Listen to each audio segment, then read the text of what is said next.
So not a whole lot from last session since it was mostly the resolution of combat. Um, you guys managed to calm Umberly down, survive her wrath that was brought upon by what you saw was a kind of a spell core containing a wish of sorts that Dietrich used. You also managed to apprehend Dietrich after teleporting to his ship, beating him senseless, and then teleporting him back to the ship. Um, you also lashed his ship after Seabreeze, very carefully managed to try to bring it alongside to your ship. Lash it to yours now, kind of in the middle of the ocean blue, and notice that his ship is definitely worse for wear. It seems like he's been, even from when you remember teleporting to his ship, he didn't have a real crew. Everything aboard his ship was something kind of summoned that was aiding what he was doing. And maintenance on that ship is abominable. There's holes that are barely patched. The ship is listing. A lot of the wood and pieces are decaying. It doesn't even seem like maybe even the ship wasn't even in great condition when he left. Sec.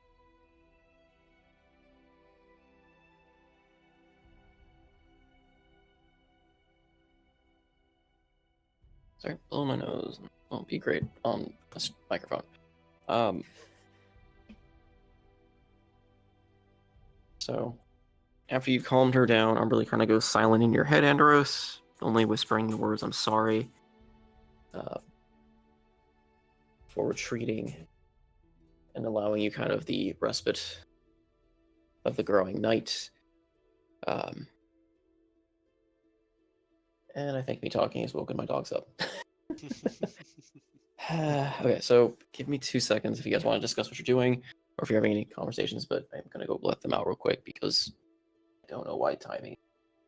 Doggo, go back to bed. They were asleep when I got up, and I tried to wake them, and they didn't move, and now that me talking and starting has apparently woken them. You can hear a tail hitting my desk. Anyway, I'll be right back.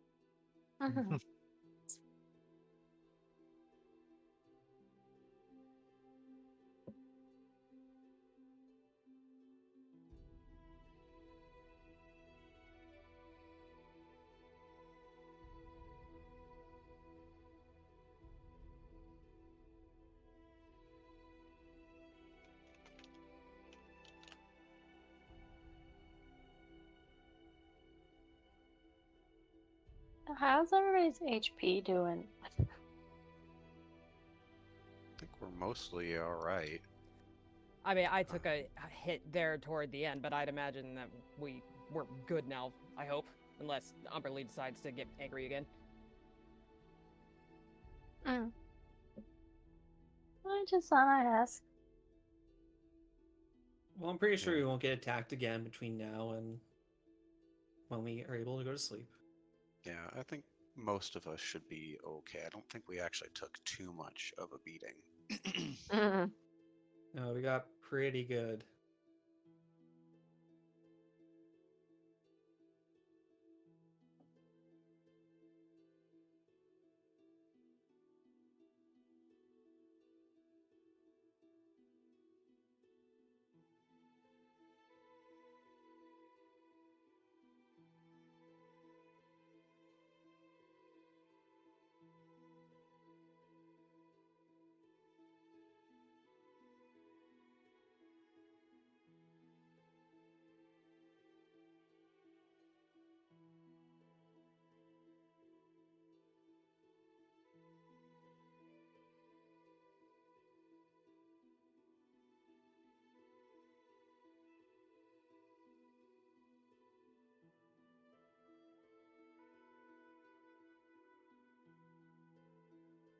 What's happening? Salty has to go let out the dogs. Yeah. Because you had started. That's why. Apparently, they wanted to join in. So, anyway, where was I? So yeah, the night falls. You guys are exhausted, but through the night, I mean, through that experience, you leveled up, got a bunch of new crazy things that will probably somehow break my world, but you know, that's just the general trend of Almir. What, us break your world? Never. Oh, sure. You're the one breaking the world with all these wishes. I mean, I have to counteract things somehow. Just another Um, Tuesday. And who knows, maybe it'll all come back to bite you in the end. Maybe I have a counter for wishes that are going on that... Something happened somewhere. Something Yep. else happened somewhere. Still love it. Alright. But yeah, so night falls, you tend to your wounds, tend to your broken ship, lash the other one to your ship. I don't know if anyone's planning to try to work through the night, but repairs would be fairly difficult to perform on a ship, I imagine, out in the middle of the water at night. so, But- remind me, we said we could see kind of the remains of Deadman's Isle near the horizon, yeah? Yes, there's still kind of a gloomy fog that seems to just permeate this place. It seems to be a part of this isle now, and that there's that lingering chill that you will once remember from Faust's existence in this plane. Mhm. But the overall, it feels more like like I said, a lingering, terrifying memory of sorts within the fog. But you can still see. But again, as it gets darker, you're not going to be able to see it. Sure. There's no lights or anything emanating from the isle. But yeah, basically after combat ended, Andros would have a couple orders, essentially.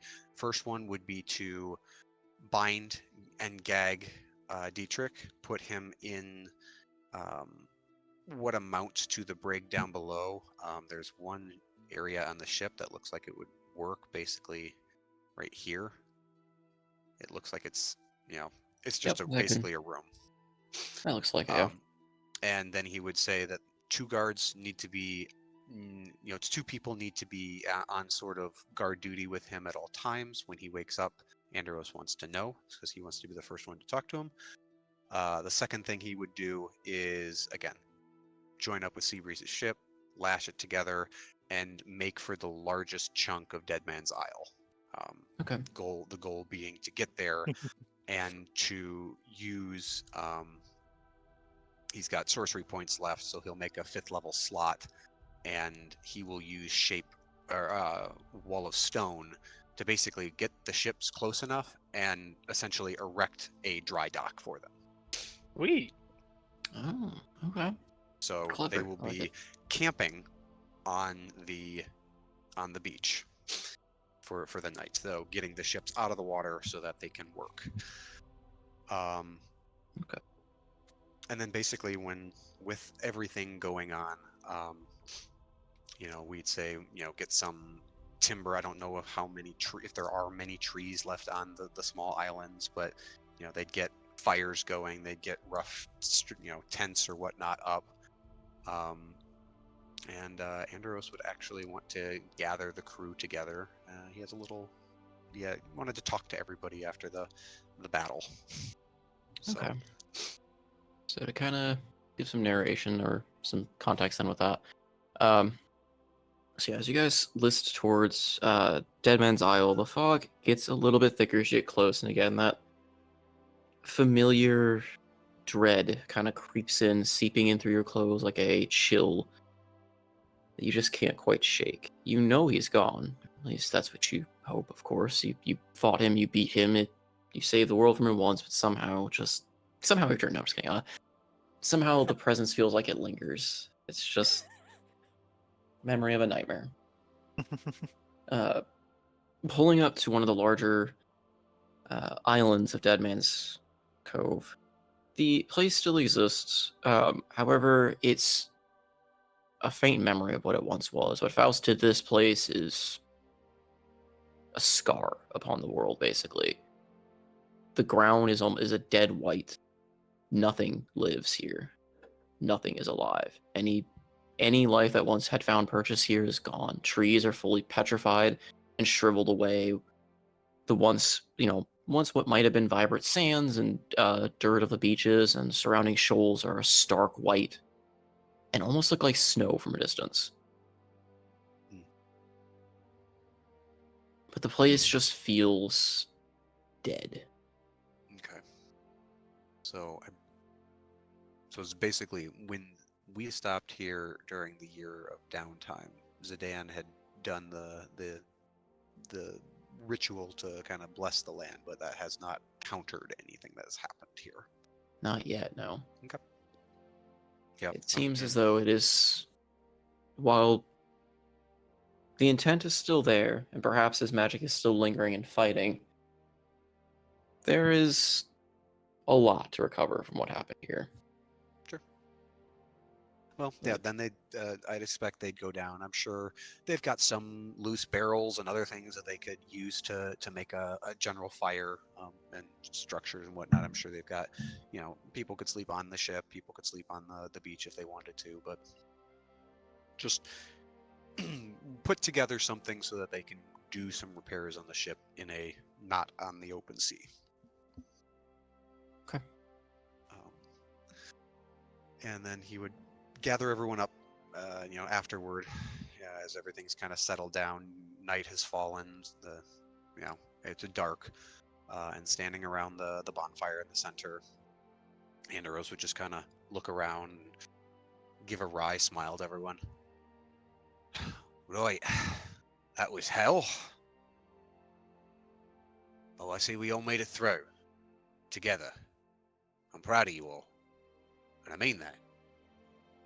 Every single one of you today. You made it known why you're part of this crew. And he just kind of looks around, and the first person he sees is Absinthoss. Ascot? It's kind of just zoned a little bit out of the conversation. You did good today. Whether it was with the void bringing in winds and waves, you kept the ship and its people safe. Fine display of humble leadership, doing what is needed when it was needed. There's a slight cheer and jovial response from the dwarven crew as well, who are sitting around and they kind of give you a sucker punch on the arm there. Absinthoss kind of cheering for you a bit. Gaze turns. And Snowflake, our sea elf here. What can we say about her? I saw it. You all saw it. She teleported the blooming beast away from the ship. I'd say you're far more powerful than you give yourself credit for. I know the crew and its people are in good hands if you're around. Yeah, there is a definite prominent blush on her face, but she smiles and still tends to some of the crewmen that are injured, still working on their arms or limbs or anything that's exposed. He keeps turning. And here, I might even start calling her the helmsman of the ship, Short Stack. Taking control at the helm when things were looking dire. She kept her old gel and, well, she kept us sailing, right? And then after all that, she still tucked down underneath and kept sure all those holes and whatnot were patched up. I always know my gel's in a good hands with you here, Short Stack. Might want to get me a step ladder if I'm going to be taking the helm much more often. Talk to Rodak, he can make you one. Pestos, lizard lips. I don't know what the fuck it was you gave me. It tasted foul, but I was glad I had it when I got over to the other ship. Fucking Dietrich dropped flame on us, and well, it smelled like a nice summer sun. And obviously, you helped out dear Thamor here. I'll say you're making a hero of yourself already. Turns, looks at Seabreeze and Thamor. Seabreeze, Thamor, as always, excellent. Your blade work is impeccable. And I dare say, another Eladwin special in the bag. I always appreciate your bravery in the face of, well, a little impulsiveness. I assume we're fishing. Could be. You could be Yeah, sitting we're around a trying- fire. It is dark. They're both just fuck that backs shit. turned to the fire fishing, and then you kind of mention them. They just like look over, kind of like give a nod, a shrug, and then go back to fishing. Yep. And then Andros will throw his arms out wide, looking at the rest of the crew, all the dwarves. And you lot, every single one of you. Why, this captain here couldn't ask for a finer lot of whiffy fucks keeping us afloat. And I say tonight, here, dreary place, why don't we liven it up a bit? Codge it. Crack open a few casks.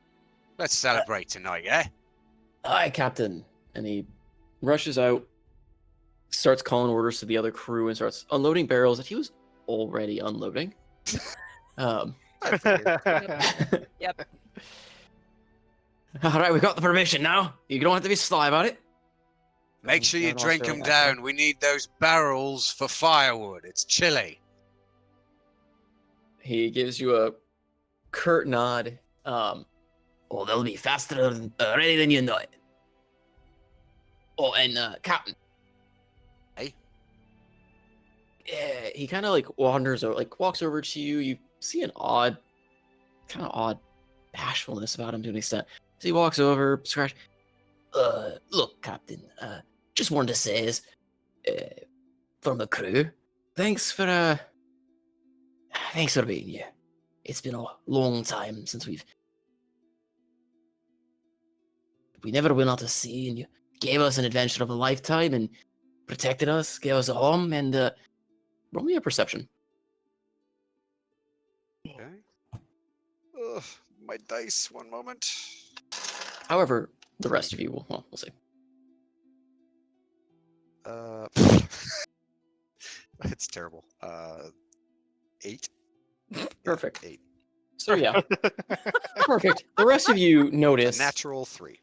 The rest of you notice. However, because of where Karjit has positioned himself intentionally, you notice 2 dwarves sneaking up behind him with a barrel that has a top open. Yes! Yes! Yes! I love it. A move, and as- Carget. I appreciate the Karjit candor. keeps speaking. They pull out a few little step stools, creep up on them, and dunk you in ale. Yeah! In which the rest of the crew starts rousingly cheering, and the night begins. And he gives him a big smile. Well, lads, let's party. Bust out the rum. Aye, you heard the captain. Tonight, we celebrate. And tomorrow we repair. Well, yeah. With that, Andros kind of chuckles and heads off. He heads back onto the ship, and he's actually going to find there is a bottle he's kept stashed in his office of a Oscuan Rousseau. It's a deep red wine. It's a dusty bottle, and he's going to take that and put it in his satchel and come back to the party and spend time with everyone. Dwarves are in full swing drinking.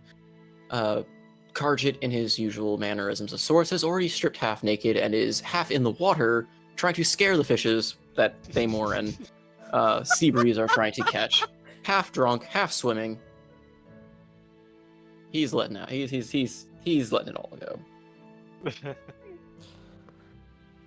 It is strange fish, Thamor. Are you going to catch it?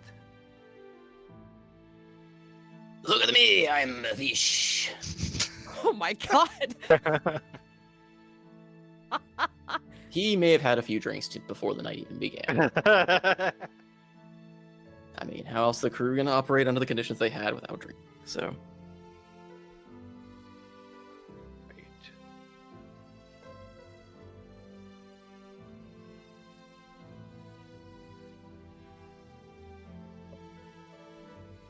What are the rest of you doing as the night? Andros, were you wearing the cloak as you were dunked? No, that is currently back in his cabin. He doesn't usually wear it unless it's starting to get chilly. And things have still been fairly, we're moving toward winter, but he hasn't put it on yet.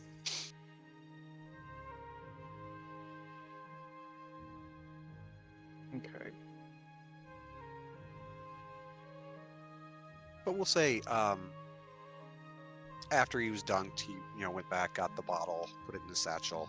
He prestidigitated the ale off of him.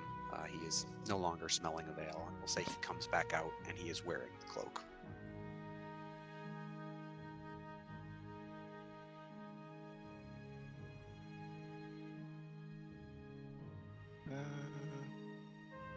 Pestles is going to go around and do mending here and there while everyone is dancing and partying on the deck, but he sees Andros at some point with the cloak. Idea pops in his head, but he keeps it to himself for now. I don't know how underfoot a kobold can be among a crew of dwarves who are a little bit taller than him. So I think the answer is yes, you can be. I mean, yeah.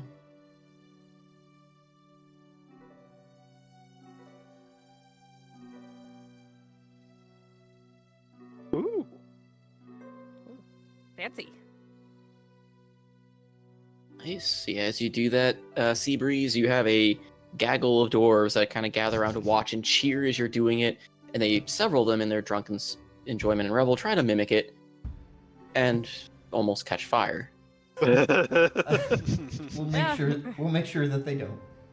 Oh, they won't, and if they do, it's Karchit's crew. They know exactly what to do. Throw beer on it. That'll make it. No, just dive straight into the water. Yeah, dive. And if they're too drunk to remember to do that, Andros has shape water. We're good. I think it's a natural instinct for these dwarves just to go straight to the water. Yeah, I think so. If their time in Dunmork has taught you anything, they jump straight in the water pretty much on the drop of a hat. Sea dwarves were a race. They'd probably be sea dwarves. It's good. That might actually be a race. All right.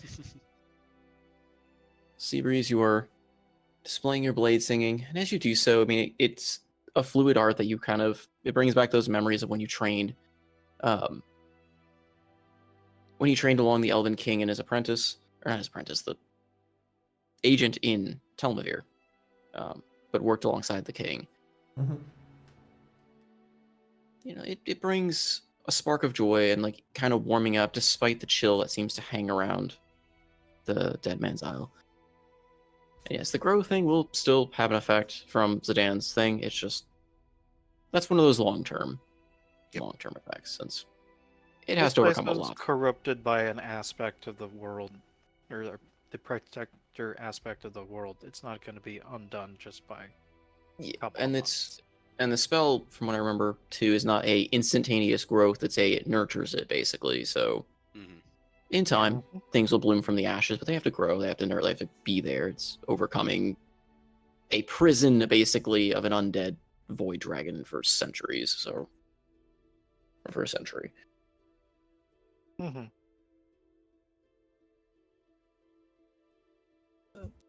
What about everyone else?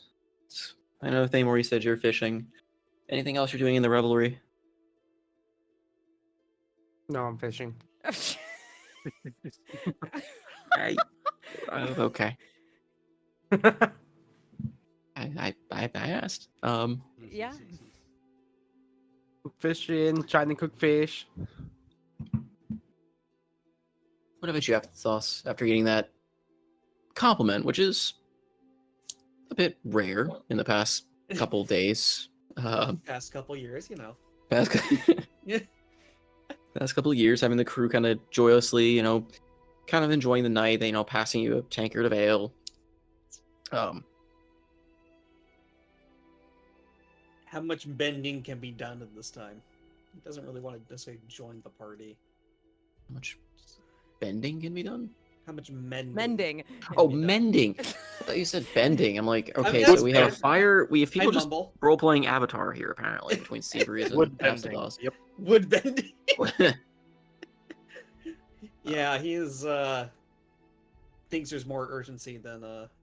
Not that the party isn't bad. He just knows there's an urgency. He's more. I worried mean, about it. there's things that can be mended, of course. They're, between just clothes and general pieces of armor and general parts of the ship and all that. There's plenty of work to be done. He's gonna get to work. He doesn't. The want to dwarves, the dwarves will occasionally try to like take you from that, like to try and distract you and be like, "Oh, it'll get on the model lab. Like, yeah, just come and enjoy the party." They'll kind of drag you. We're on a shorter timer than we realize. You only live once, lad. I can And enjoy you're a some rest as we travel. Short-lived folk in there. Yes, Need us to. foolish people die young. Hey, and you're never gonna complain that you worked too little in your life. Next time we have a party, I'll join.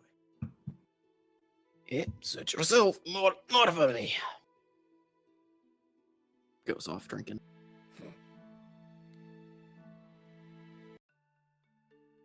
So you're tending to the ship as well. I guess you and Pestles kind of are bumping around each other, trying to fix things. Thamor is fishing. Freya, I wonder what are you doing as part of kind of the revelry for the night?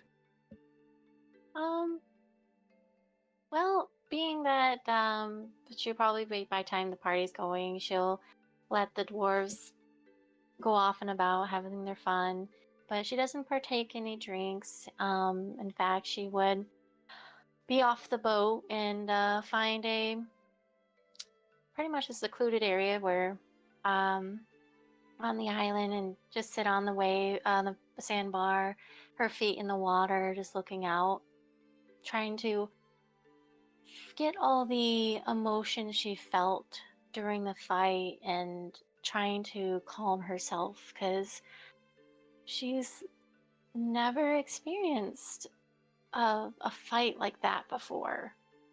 I mean, granted, this is technically her second battle. Yeah. And she's just very flustered and she just whispers to herself, trying to calm her, and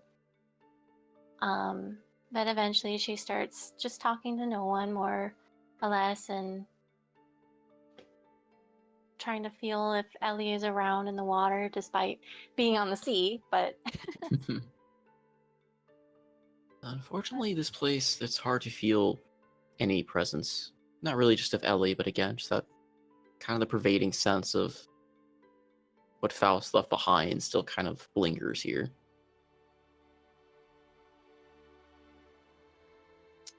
well, seeing that as she you- doesn't. Oh, go ahead. I'm sorry, as you try to enjoy your solitude, though, I will say that there are a few dwarves that try to inconspicuously follow behind you. Not in any ill intent, of course. And the moment you notice them, they kind of just sheepishly kind of wander over and point to a random bump or bruise or scrape that they have, and kind of look to you with a doughy-eyed bit of admiration. Could use a little healing there, lass. Oh, did I miss some earlier? I am so sorry.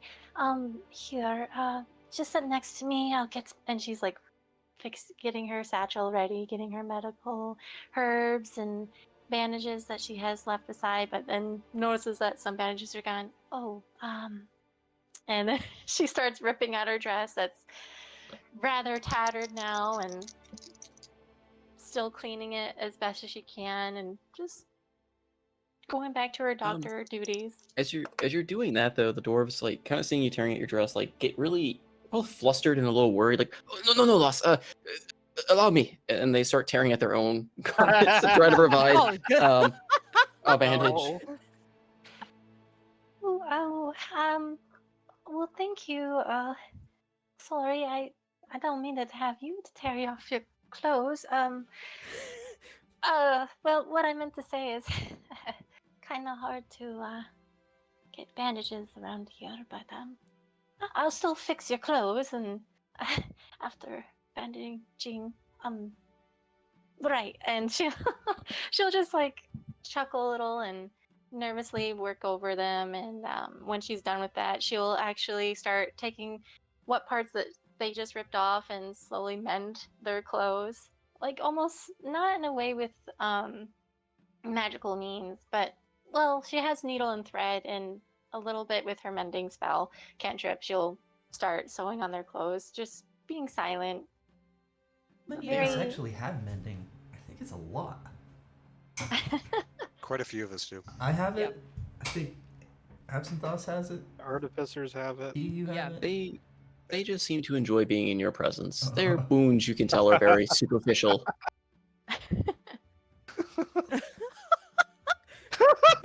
Boo She boo.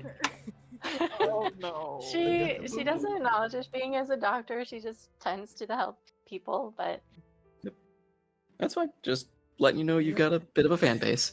oh boy. I would say at one point Andros looks up and notices a number of the dwarves are missing. Yep, and you see a lot. Like, and when he goes and looks, like if you kind of prowl around to make sure they're not hurt, you just see a line of them in front of Freya, just kind of shuffling their feet and fidgeting like. Combs a hand through his hair and just sighs. Oh, for the love of fuck. And he'll follow up. Lads, what are we doing? Can't you let the lass have some time? She's treating the wounds, Captain. You don't And look he very holds up his wounded arm, and there's to like me. a little paper cut scrape on his arm. It's no trouble. Captain. Enmar, that ain't a wound. You did that to yourself. Hurts. Yes. Go drink some ale. It won't hurt He after that. Rub some grumbles dirt under his on breath as he kind of kicks the sand. Yes, come. Enderosi, And it means the rest of you too. Shem. if people hurt, and Pestos can help. Pestos know lots of medic gooey stuff make smell bad, but make feel gooder. Yes. Eyebrows There you go. raised. Go visit Dr. Lizard Lips. The crew kind of looks amongst themselves, looking at Pestles. A collective groan. Hey, we'll go ahead and we'll drink it off, Captain. That's me boys. And he'll just kind of throw a little wink to Freya. I hope they won't bothering you too much, Snowflake. No, not at all. Quite honestly, I'm quite used to it. Being that anywhere I go, it's injured tends to find me, or I tend to find them. So, no biggie. Fair enough. Pestos think all dwarves look at Freya like how Barnacle look at Malays. You're still following me? I thought you were turning with the dwarves. Who's No, Malays? they all keep running that way away from Pestos. Oh. Pestos just got back. Oh, I'm not sure what you mean. I only know Barnacle, but am I missing a crew member on the ship, Captain? Malaysia one is one who teach Pestos and make Pestos good. Well, Captain Enderosi think Pestos might be hero, but Pestos not so sure. But Malaysia one, she do things with Barnacle that Pestos won't forget. Yes, we don't speak of Barnacle's proclivities in, well, any company. Let's just put it that way. By the Freya way, just looks so confused. So don't worry your pretty head about it. Anyway, you mind if I join you? You two pastels, if you want to. Huh? If you're sticking around, at least. Well, no, I don't mind. I mean, I don't own the beach, so plenty Well. to sit on. You do own your own solitude if you want it, but if you're willing, he'll plop down next to you and see him pull out of his bag. It's a bottle. It's a deep burgundy colored bottle.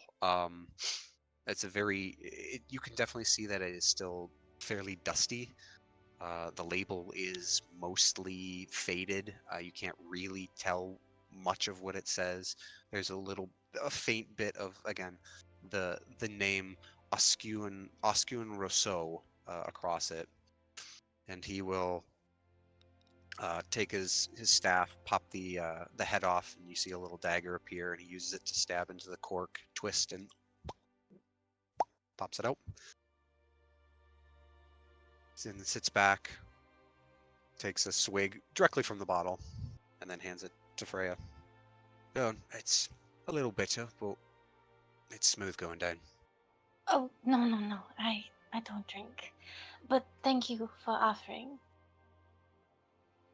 Fair enough. Pestos, you drink? Surely you drink. After everything you've seen with Malaeus? Pestos not opposed to try drink. Yeah, drink. Just sticks it right in his face. Pestos knows that drink sometimes is bad though, but Well, what is Tamor as say? long as you're responsible, then you can You're- drink in moderation. You're small. I'd say take it a few sips at a time. If you start feeling warm and fuzzy, I'd say you're about halfway there. Pestos not fuzzy, but Pestos take small sips. Is that a Constitution saving throw? From a Let's see. sip? No, he's gonna gulp. His was a sip for Pestos is actually a gulp in his mind, or physically. How much of a lightweight is Pestles? No idea. Let's find out. Let's find out. I can't imagine he's that much of a lightweight. Oh, please fail. Please. Sure, he tastes all of his other ingredients. Exactly. He tastes gunpowder. You hold it down.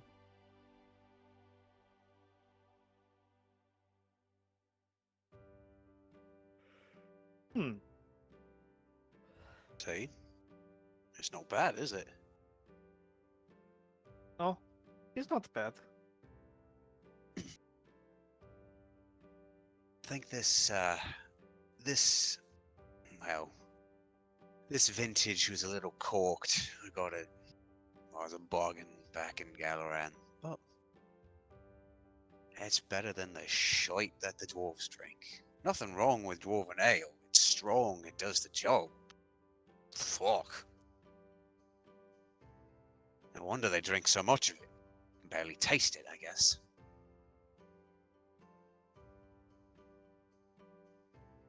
Pestos is Maybe gonna it's, sneak another sip, quote unquote, as he's explaining. Maybe they're used to it because maybe it reminds them of their home. Their home is something else, yes. I've spent many a night in a dwarven home. That is an experience. Yeah, that's what all I can say Remember, about it. is dwarven houses with statue that thought was just statue, yes, but Oh, not from actually. the stories? Yeah. Yes. City's called Dunmoric. It's down to the south. He kind of looks up at the stars, glances around. Roughly that direction, and he points in the southwest direction from where they are now. Roughly that way. 2-3 weeks of sailing. Big soaring mountains. But now they probably got a little bit of snow capping them. Actual city itself is fairly dusty. It's a arid land, but it serves the dwarves well.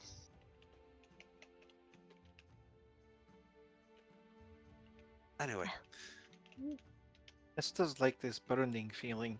Pestos should probably give drink back. you do you, Pestos. He hands over the cup or bottle. It's a bottle, yeah. Yeah. Andros will take it back, take a small sip, and kind of dig it into the sand so it stays upright. Ooh. Kaboom! Kaboom! Kaboom! Off in the distance. Oh, I see. Short Stack decided to bust out our specialties.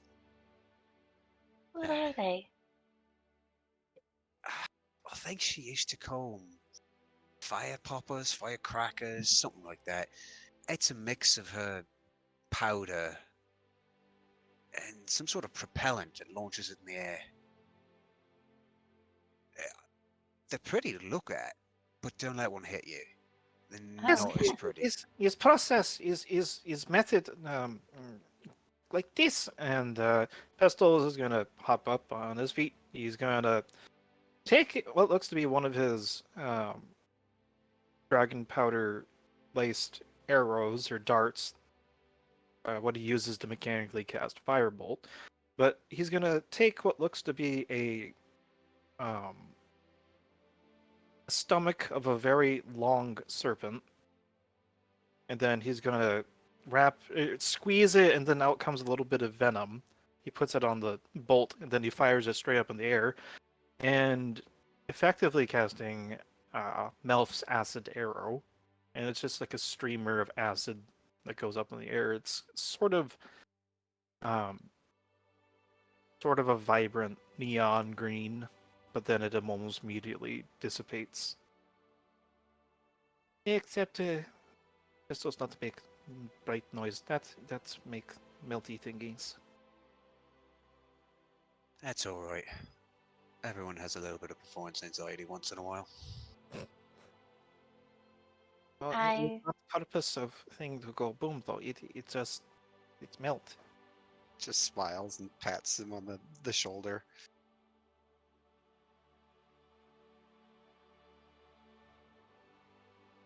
By the way, Snowflake, you all right? Hmm? You were Oh. talking to the elementals back on the ship. Yeah, I'm fine. I just never seen them get so angry before. And I don't know.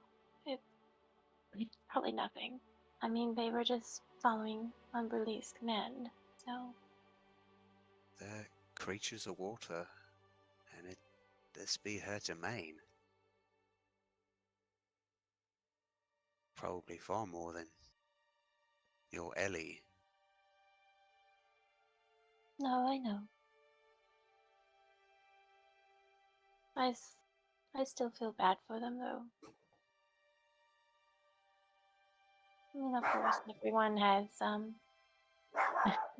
cycle of life and the time of death and stuff like that, but it's just a little part of me kind of feels sorry for them. I think with elementals, it's a little different.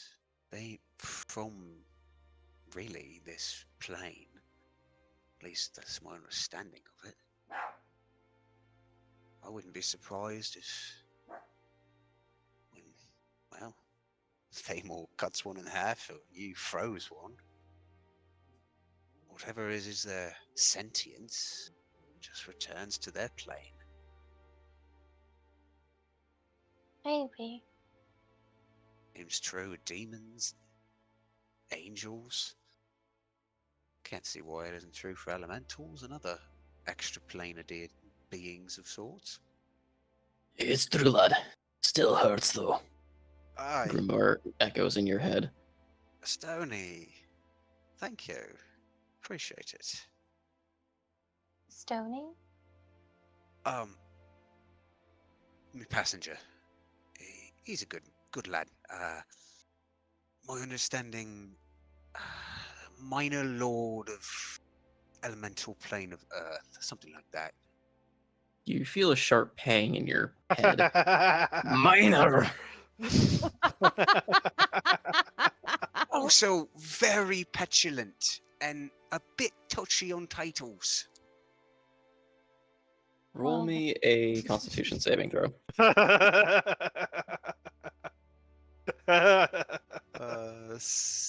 16. Okay, good roll. You feel him, like, your arm slowly kind of petrify slightly as he tries to take your arm to punch yourself with it, Hey, but you cut kind it of out. grab at your arm and... Ugh. Getting John. cheeky again with me. We're playing, Stoney. I know. I get how ironic it is saying that to you, actually. Anyway, he turns back to Freya. Well, as my dear companion confirmed, it's a painful return, but their consciousness does return to their plane of existence, so don't feel bad. Besides, it was us or them, right? well, yes. Otherwise, I mean, it's just my nature. That's all. You I know, I do. haven't really got to talk much. Tell me about it. I know you're, well, good with the healing kit. And your spells are, well, water-based, seems restorative.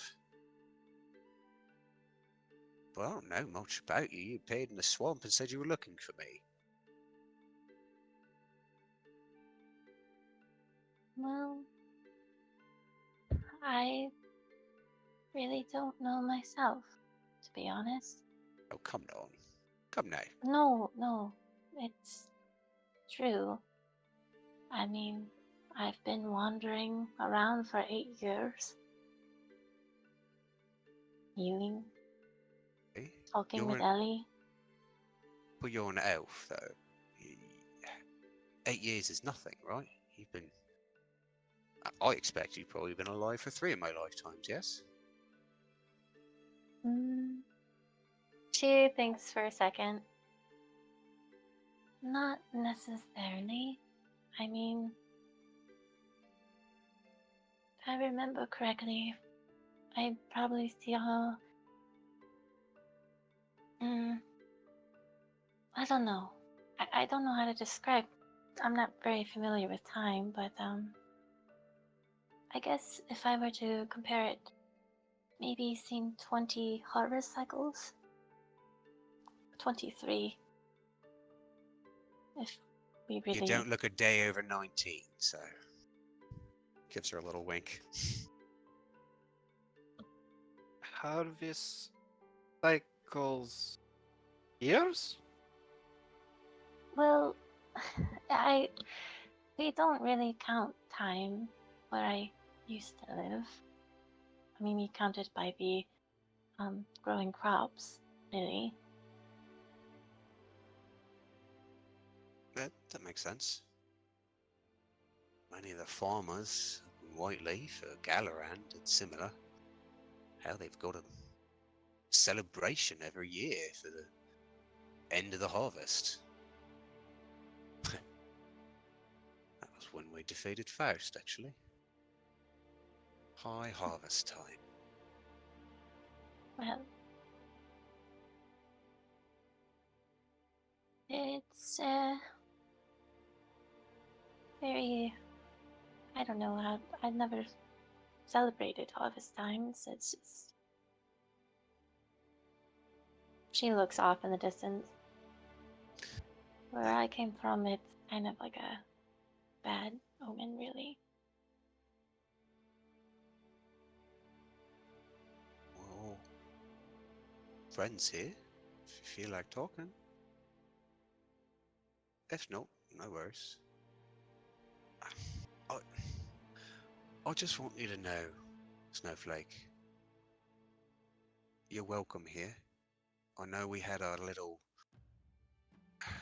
Things were tense back in the swamp.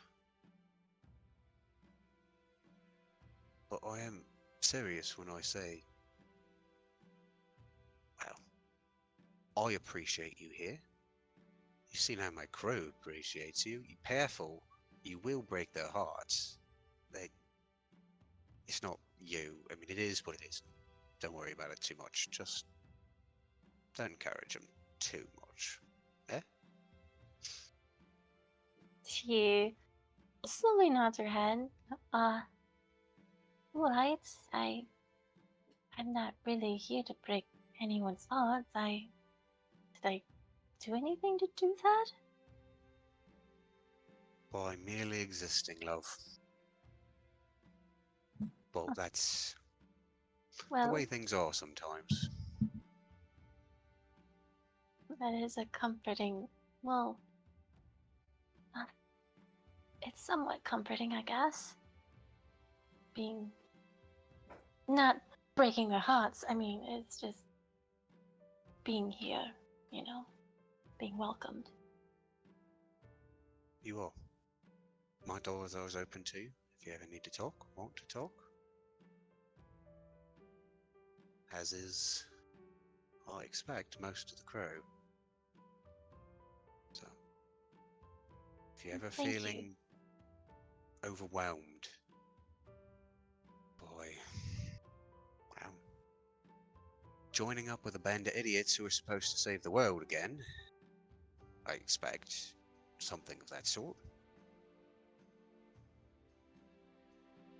You're in good company, I suppose. Well, Even if I do seem like an asshole sometimes, I promise I'm not all the time. Gives her a wink. your brashness can be a little unflattering sometimes, but there's some truth in there. You see his brow furrow a little bit, and there's just this kind of, it's a playful pout. You're just like, fine, I suppose I will take your critique in stride. I apologize if I offend. It's just I Darling, haven't met many people like you, and it's and see right there, you turn it back around and give me a compliment. So, you couldn't offend me. Well, you'd have to try really hard to offend me. It's alright. Nice, other lady. Even if stress, I must say, at end of day, apple saucy apple is punching bag for rest of group to vent frustration. Yes. no, we don't When want in to doubt- punch other people. When in Yes, doubt, Acid a all shield blame runs down your acid. spine, Saucy separate from this. It's a figure of speech, Snowflake. It is? Yes. Yes, indeed it is. Oh, I was getting a little concerned there. Absynthos Ascot, as I like to refer to him. Saucy apple. He is a man bestowed with, well, a lot of responsibility and a very high opinion of himself and what that responsibility means. I like to remind him that we're all just normal people as often as I Well, can. if you do think about it, we're on unknown lands and there are no titles here. We're all on the same equal grounds. That's, he points at Andros, is captain.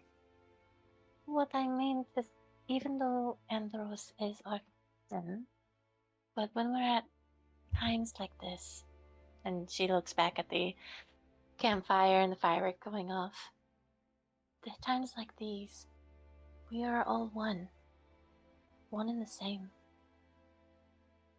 Yeah, you're not wrong.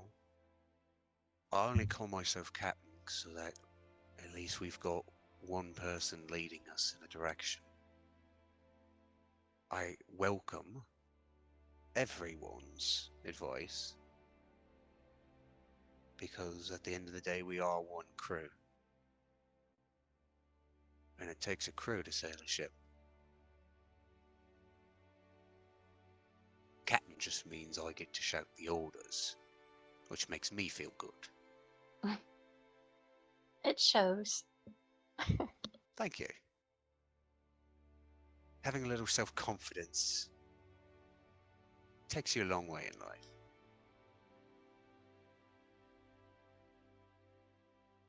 But I did have a request, though.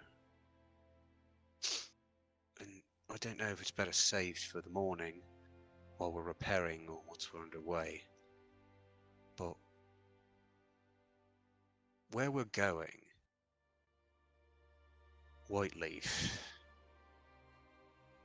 Now, some of you know, that's you two, I don't know if you do, but it's my home.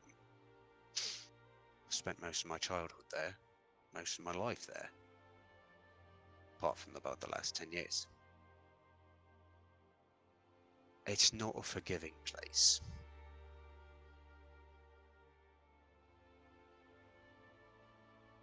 And we're going to need our wits about us when we go. And I don't want you to think that I'm telling you what to do, but I've got some ideas of how we can approach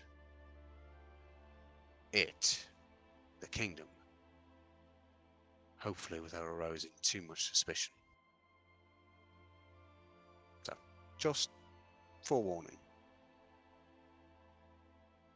Like when once we get underway, I'll get the whole crew together and give out the instructions. Well, if it is an unforgiving place. We are here for you, as you are here for us. I appreciate it. I am fortunate to have a crew around me.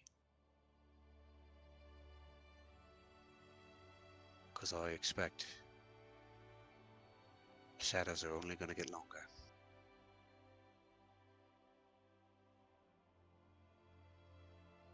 That's what a good crew's for.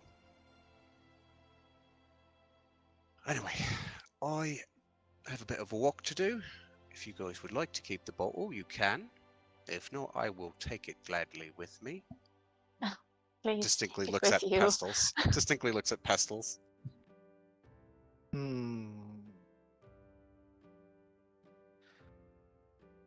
Capitan Andorosi raises good question, but Pestles think he is not good idea. Amor The say Starry One started having problem with nice drink. Starry one. See a broad smile come over his face. Starry one. Yes, she didn't really get along with drink very well.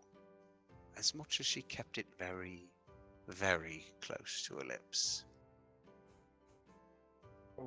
Well, obvious problem of having deal with if close to lips all time. If drink, yes? Yeah, but she was a funny drunk.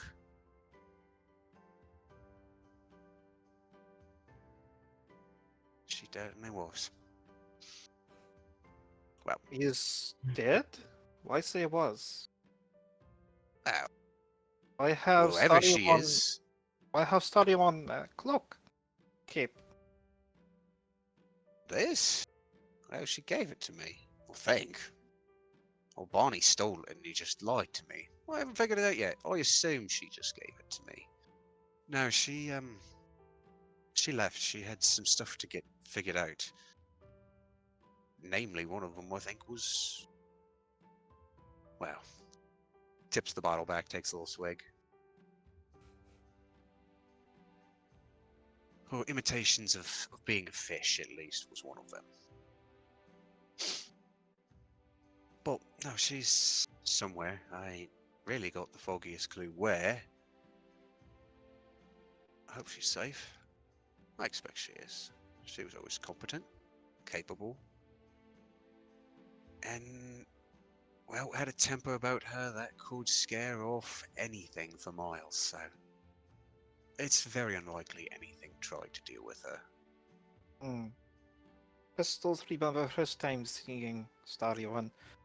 He stared real much at mean humans. And big mean human got scared after she stared at him. It should have. She could wilt a flower just by looking at it. She had quite a fire on her.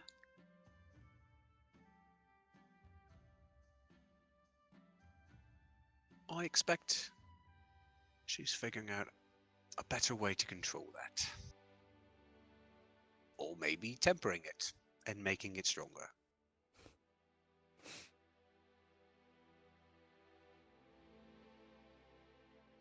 Hmm. Well, Pistols wherever hopped she up. is, I will pray for her on your behalf. For her safe journeys. By all means, pray for her however you like. Don't know what gods will answer her. Don't really think she'll care. Well, But I appreciate the concern. I do hope oh, she's safe. there is one thing I would like to ask. How is Umberly right now? And you, I should say. I'm doing alright. I think.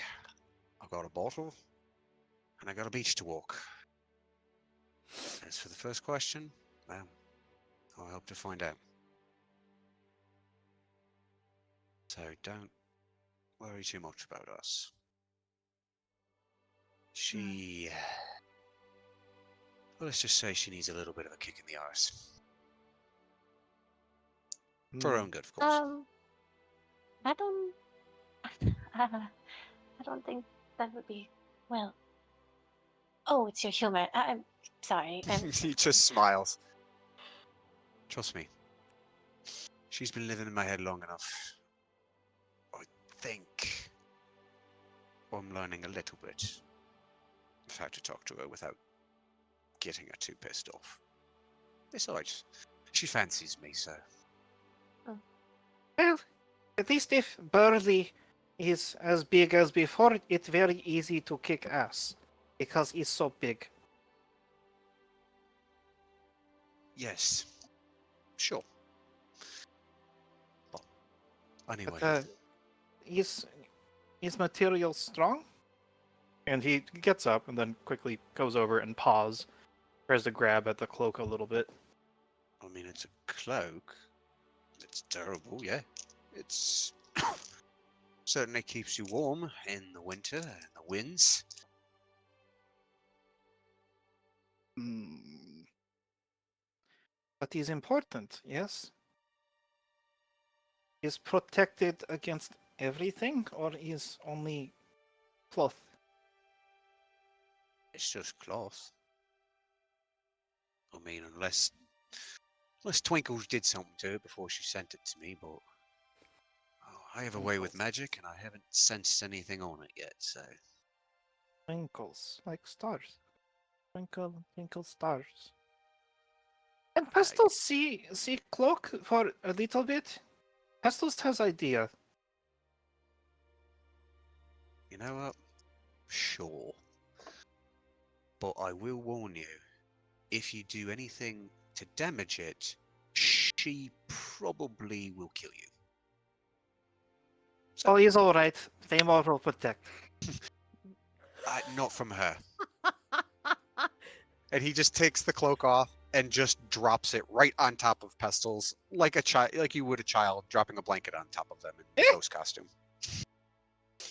And then picks up the bottle and looks over at Freya, gives her a wink. Have a good night. I'll see you in the morning.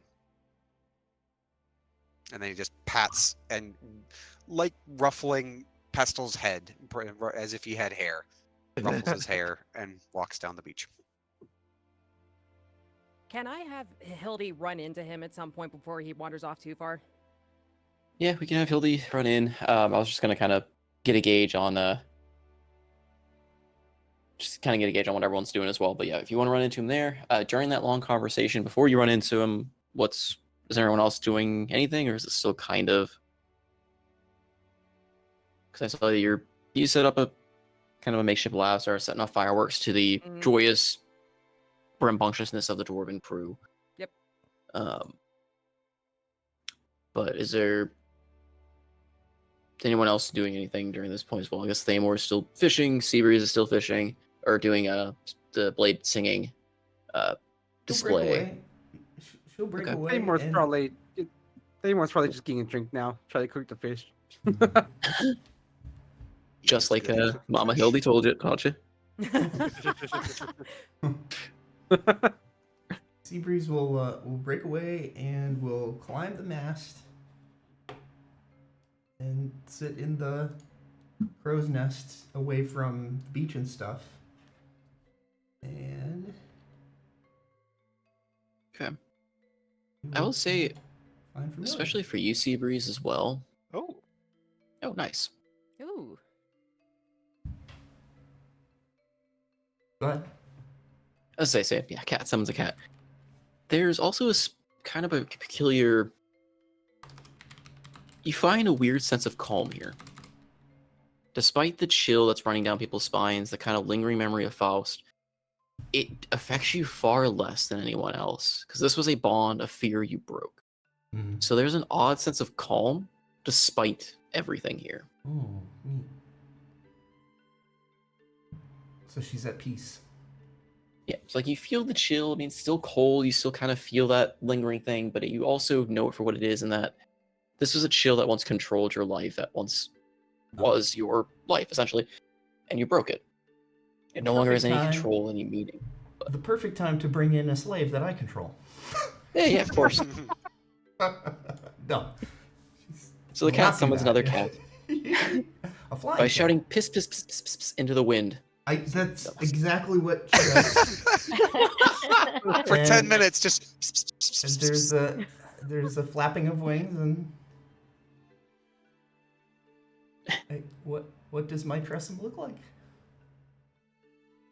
You tell me. It's your familiar. Oh no! I give you full authority. Oh no. To tell me the attitude and coloration and all the things. We can come back to it. We can go back. Okay, we'll come back to it. I'll Give have it a to. thought. Yep. I'll have to design that then. I was not expecting me, but I'll do it. Just give me Yeah. a minute to build it then. Yeah. All right. So then, I will say, at least coloration wise, to fit with your new thing, it will basically be of a kind of. My thought is a kind of gold color with a very like gold, white, and orange, very dawn, radiant looking wing. Ooh. With kind of a glowing amber eye. Their eyes. Birdie. That's the first thing that comes to my mind. So, okay, so Hilda, yeah, you bump into Andros as he meanders along the shore, coming back from Hildy. And Andros, you also notice the corner of your eyes, the group of dwarves you told to go bugger off, basically.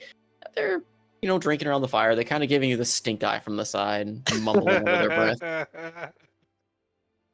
He just grins at them. And then turns around and bumps into Hildy. Hey, sword stack. What'd you do to piss them off? I told them to stop leering at Snowflake. Oh, were they being Yeah, I can't say that surprises me very much. All of them had little niggles and cuts that needed tending to. Of course they did. I told them to go deal with lizard lips, and they were less than eager. Suddenly to they drink didn't away need their a doctor that problems. badly, right? No, not at all. Amazing, that, actually. Isn't it? So how you doing, Rosie? I'm all right, I think. I haven't quite processed everything yet. It's been a hell of a day. Yeah, I was- but are you okay?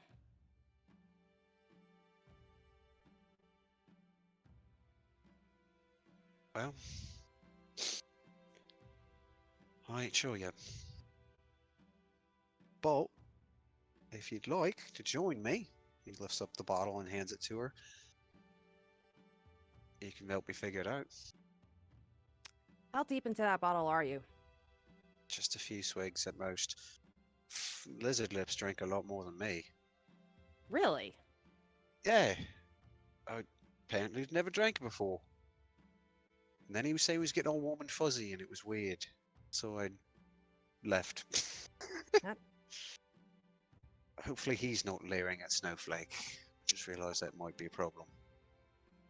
Yeah, well, I think that Snowflake can take care of herself. I mean, shit, she moved that fucking sea monster. I know. I am utterly baffled and amazed by that. But it was certainly a fortuitous surprise.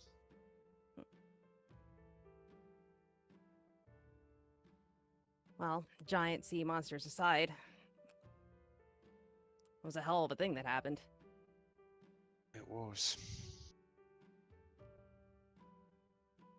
I don't know how the hell he found us.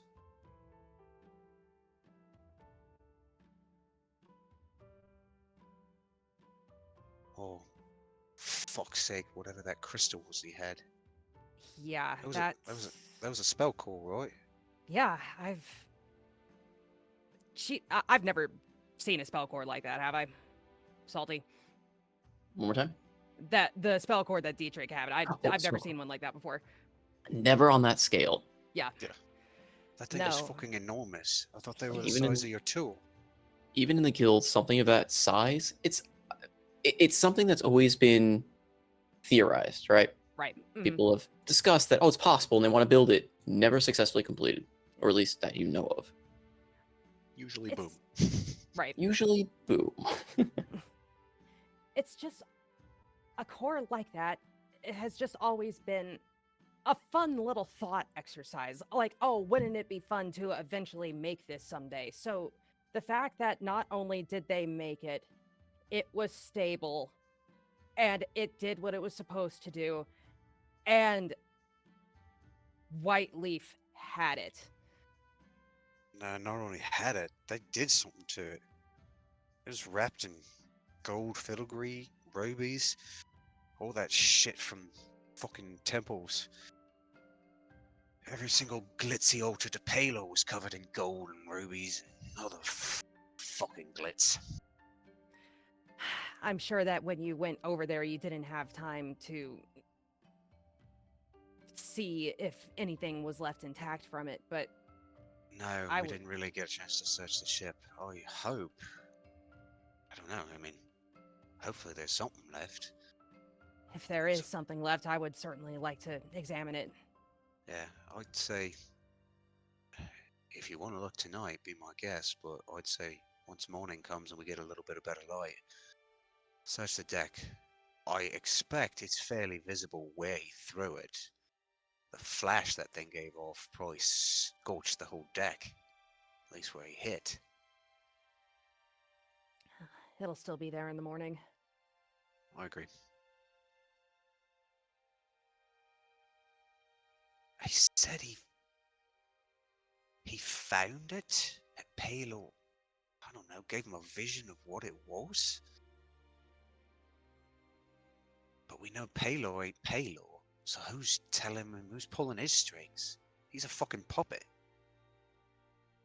A crazed lunatic, but a puppet all the same.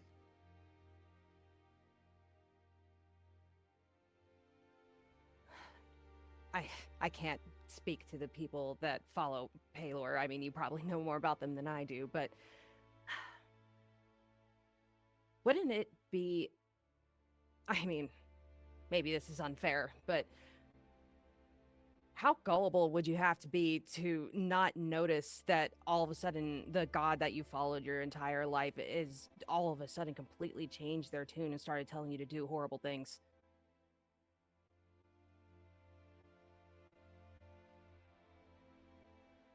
I'm Unfortunately, I can't say. Those Palorians were interested in what made sense. Too often it felt like following the rituals, following the hierarchy. Cardinals, the executors, the Council of Dawn. People listen to them, I think, more than they listen to Palor. I mean, we talked with Ren. He started telling people what Palor was actually saying, and everyone got pissed and poisoned the fucker. He got my mum. Oh, I think the only reason she hasn't been dealt with is. And now that I think about it, I ain't too sure. Do you think she's safe? I don't. Do you think that she would leave if we asked her to? If you asked her to? It depends on her, what she thinks she is. If she thinks she's safe, I don't know. It could be her connection with my father that's keeping her safe. I wouldn't. Well, from what little you've told me of your father, he seems to... His willingness to provide safety seems to come with a lot of conditions. Wrong. What's I to don't. say that he just won't he'll just up and decide that she's not worth it anymore? Or she served her purpose? Hell, what if she finds out about Ren?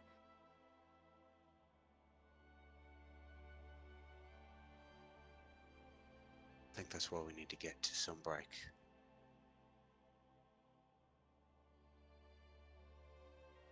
I know we gotta get the ships fixed, so tomorrow I want everything double time. I know you may, quite a few of us know how to do some serious spellcraft to get the ships back in order.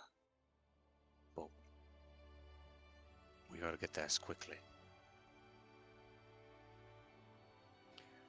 What is it exactly that you're planning on doing with our prisoner?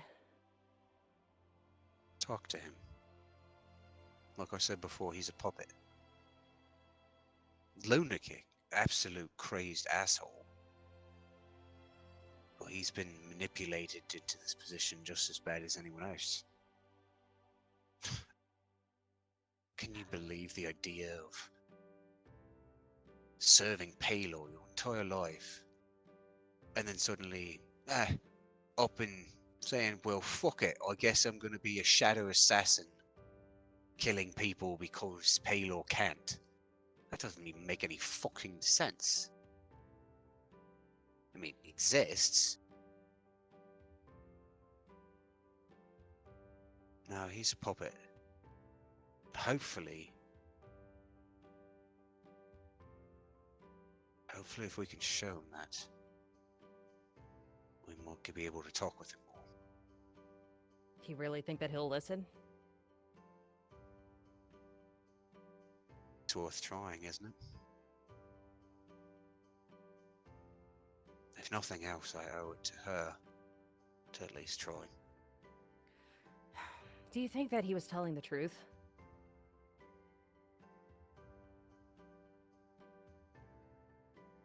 Sighs and stares down at the sand.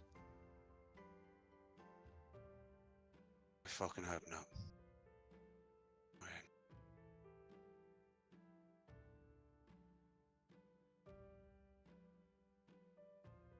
Yeah, I fucking hope not. Though I don't know if he knew he wasn't telling the truth if it wasn't true. Yeah. That's a possibility, too. It wouldn't surprise me. But then where is she and what's she become? She just... I don't know.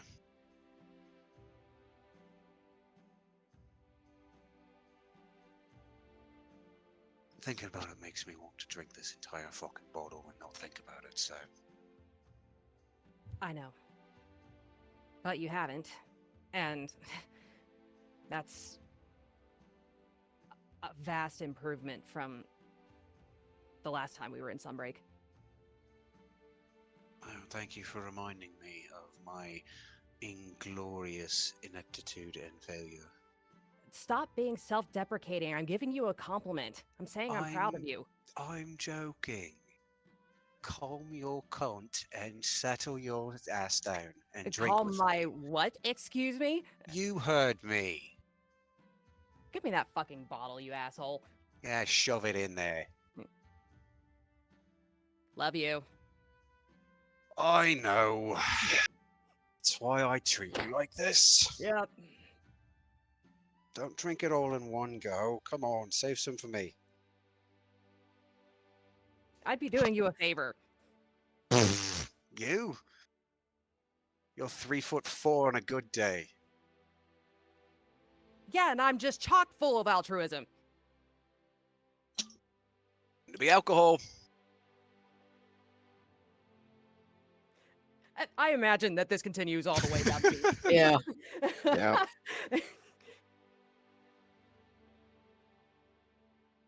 All right. So as we see the examples of a slightly toxic relation, I don't know, continue down the beach.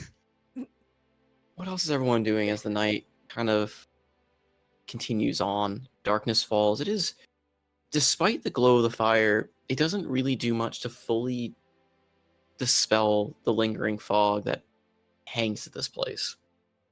So as night fully settles upon, it's fairly difficult to still see through the fog, kind of get around the island. It's just a very eerie quietness about it. The only noises are really you and the crew and the very gentle lapping of the waves.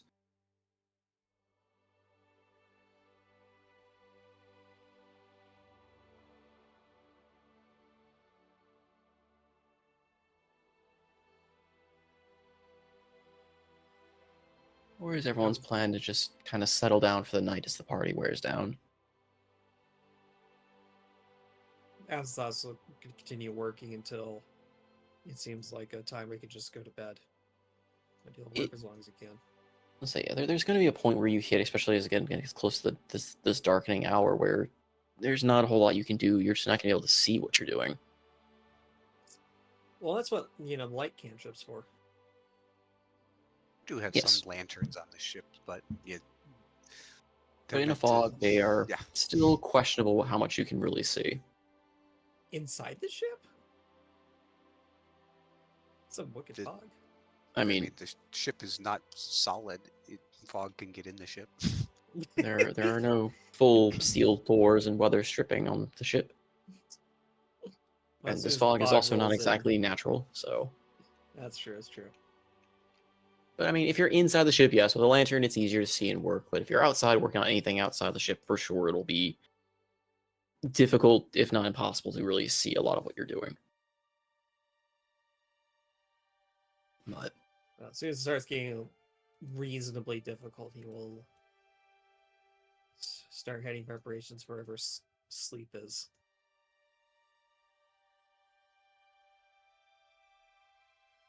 Bedtime sounds good after a hard day's work. as you kind of make your way also, Absinthoss, as you kind of wear down, kind of work yourself to an exhaustion, Madeline just kind of pokes you in the head. Internally, of course. So, what do you think then, brother? The power they possess there is not unlike what I had once wished for as well. Which they? The other ship?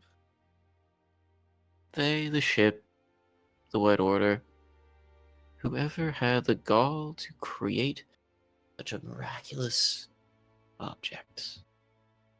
The ability to call down a wish from a deity.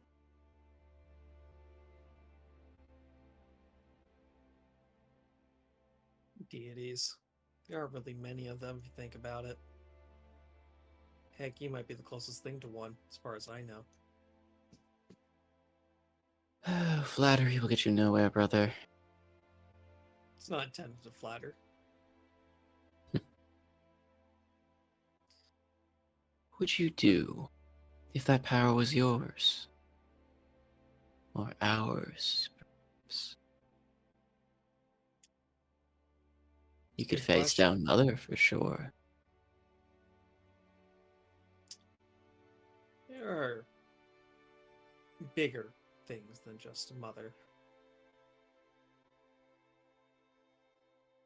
For now, we just need to keep it out of the, take it from their hands.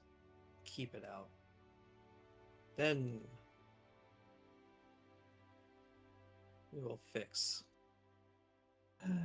Fine, fine.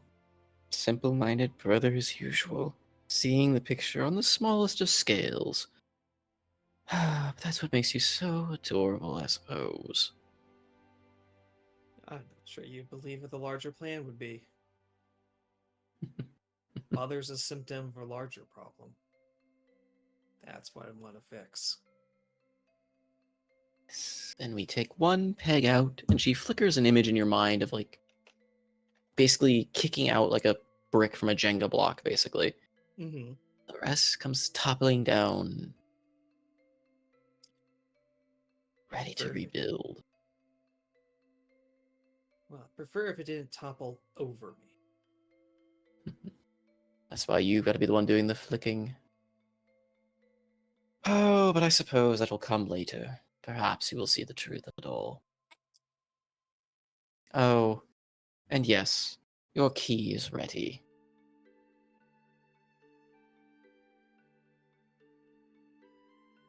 Yeah. Just try not to cause a lot of problems. To utilize it is still rather tricky. Can only do so much.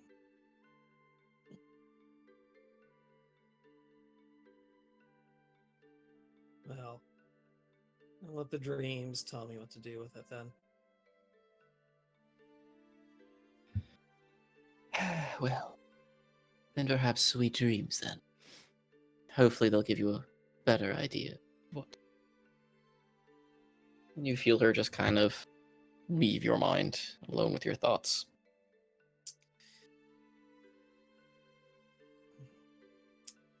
The King of Hell does have a nice ring to it. So he turns over to bed and he has his ghastly owl just on top of the bed, like a little sentry. A gassy owl? That's what I heard too. Ghastly. Sorry if I'm not enunciating and talking right into the microphone. I think it's gassy. I think stinks in that hole. Sassy apple and gassy apple. Got it. I am freaking Boomhauer.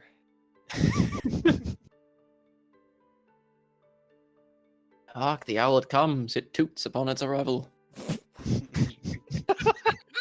have a message. Oh dear. Anyway. So, what else? What is everyone else then doing? As I guess we are winding down as the revelry kind of slowly wears out.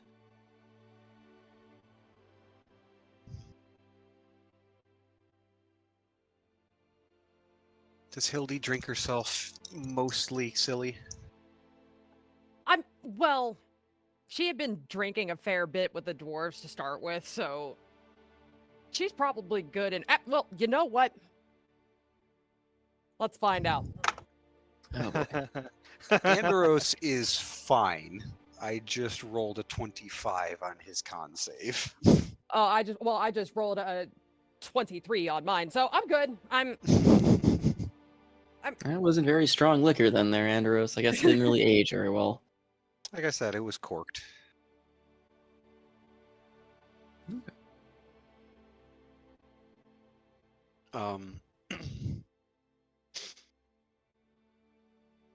I would say at some point, Andros will leave the rest of the bottle with Hildy as they maybe get back to the camp, the bonfire with the dwarves, and just before turning in for the night, he will go up onto the stern of the ship, take his jacket off and kind of dive into the sea, and he's going to just swim out probably a couple 100 yards and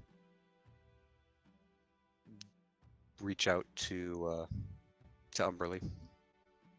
She is silent. Come on, Puddles, talk to me.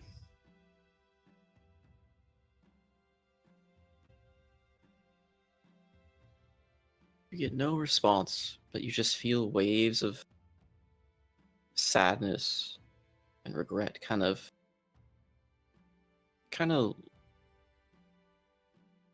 hit your mind like gentle waves.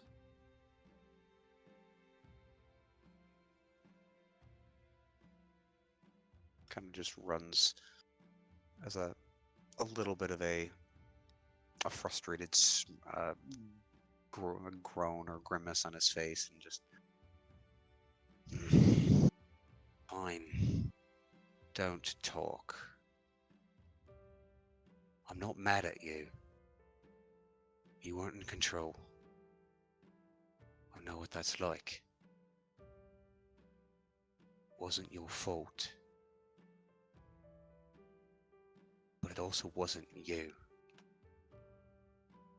Umberly doesn't apologize. You get angry and you take back what's yours. So when you're ready to show some attitude,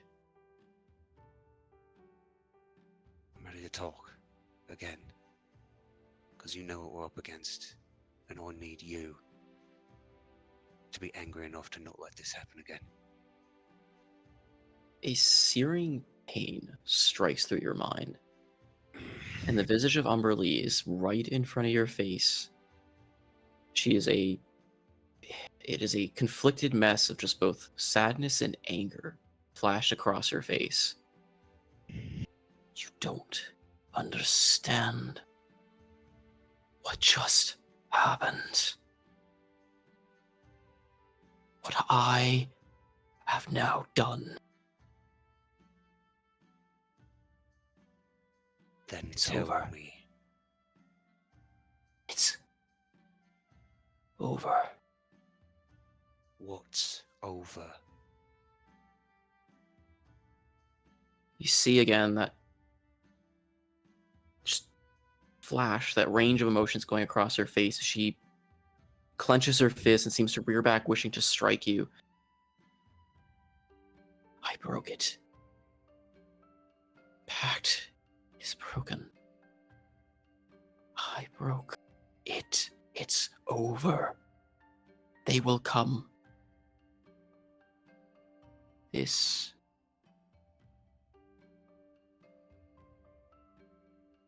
is only the beginning. You're not making any sense. What pact? Is this God shit? Is this the reason you guys can't interact with us? Yes! And as she says it, a crescendo of waves, and you feel yourself being swirled about as the water almost turns into a bit of a tidal, a whirlpool of sorts around you. We are not to intervene directly for reasons of any measure. We act through others. We'd sidestep the rules with that. That was wrong. But that wasn't you. It As doesn't much as- matter. Doesn't matter. We sidestep the rules, and the rules are so easily broken in the same way.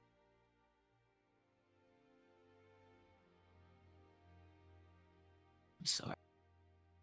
And with that, her vision fades immediately, and the water goes glassy again around you. He just shouts out, "What does that mean for us?" Fuck!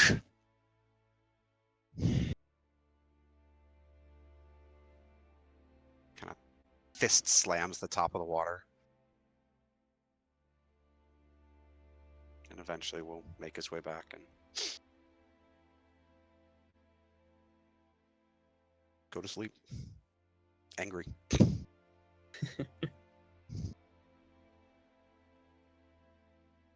The rest of you, anything before you hit the proverbial A?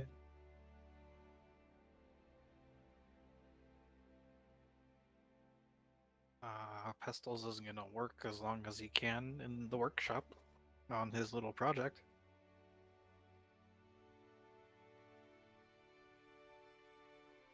Which project was that? Grabbing Morani's cloak. Ah, And I'll reveal what it is after the long rest. surprise he's- tool that'll help us later. Okay. Anybody It's else? Cloak of Billowing. The best item in the game. It would suit Handro as well.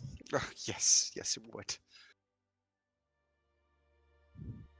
No, not that. It's actually a what's it called? The strangling scarf.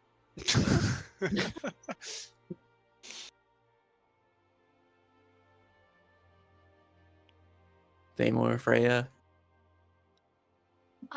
Hildy. Not I high. say if most of the crew has gone off into the night, that Freya will go into the water. It's more for her meditation and just trying to feel just feel the presence of the water around her to get that comfort. And in a way, as she's trying to do this, she's actually dancing underneath the water, pirouetting, ballet dancing, just weaving it all around while trying to think and try to touch base with Ellie. But knowing that she couldn't feel her before, she thinks about Umberly and her sadness, the pain that she saw, and she tries to dance for her. And trying to think as that's going on, it maneuvers over to the people that she fought along with and keeping them in her thoughts and just continuing until she just slowly rises up towards the surface, just looking back at the ship and then looking back at the horizon towards the direction of where she used to live, thinking of home.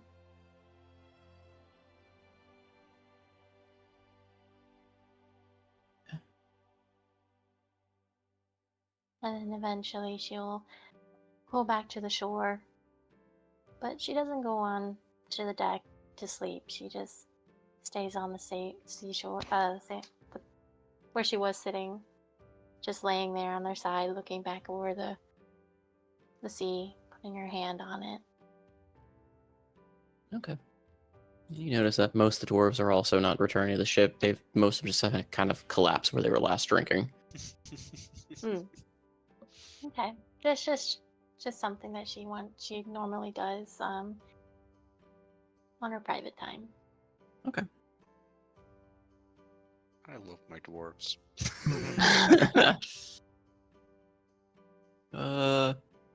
Thamor, what are you doing? If the party's dying down and stuff, probably find a nice quiet area to take a nap in. All right. I will say, Thamor, as you kind of go off to find a quiet spot as well, the shifting in the fog around you seems to change. And perhaps it's the corner of your eye initially, and then you just kind of wander further. It couldn't be anything, right? Forms start taking shape around you. So they start kind of coalescing into humanoid-looking figures, shadows walking amongst you. And as you kind of start taking notice of them, they stop. And they just seem to stare at you with expressionless, eyeless, faceless shadow. There seem to be several around you, Just Am I in the kind of shower watching realm you. again? You think you look around, see if you are in the shadow realm, but you see the fire, the dying embers. You see the sleeping, snoring dwarves. Doesn't seem like you're in the shadow plane of shadows. Okay. Well, against my bad judgment, I walk up to one of the faceless, shadowless people. And punches him in the face.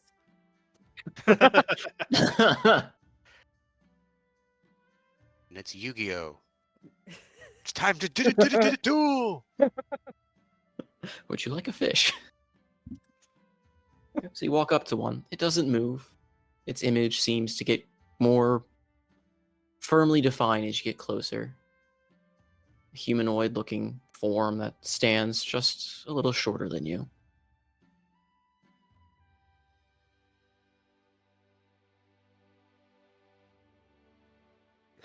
Now, who are you? He addresses the figure. This chill that seems to kind of blow past you. Maybe give you a slight shiver for the sheer unnatural coldness of it.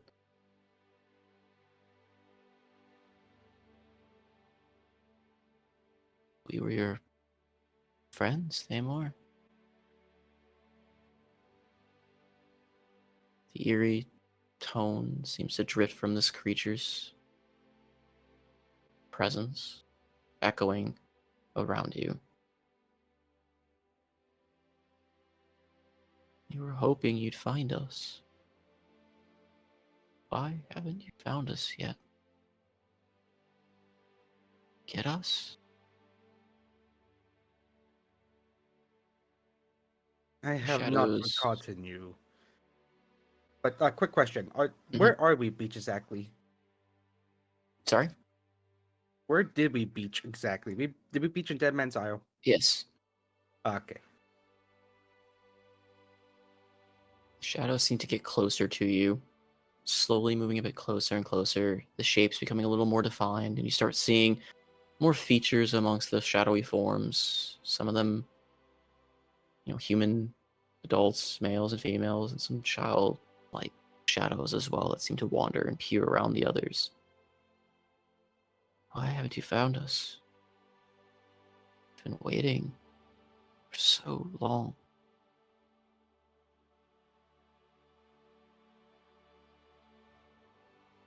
Fuck! I wish I had detect magic or something. Where's the damn you need him? You do on your eye, technically. Oh, Well, it's fuck true it, seeing, right. I guess, not detect magic, but I mean, it might be useful. Can I do a perception check on these things? See if if I see Okay. anything interesting about them. sure. I give it right up in his face. I have to be like 1 foot away from it, so right up into its face, bend down a little bit. Roll me a instead of perception. Roll me a history. With advantage, since that's what the eye gives me. Yes. I don't see what that is. Ooh, 14. As you get closer, the features seem to get more refined. A nose, the brow, curved features of lips and ears, but it's so familiar. Face you might have once seen, but much like your past, lost, just a shadow of what it once was.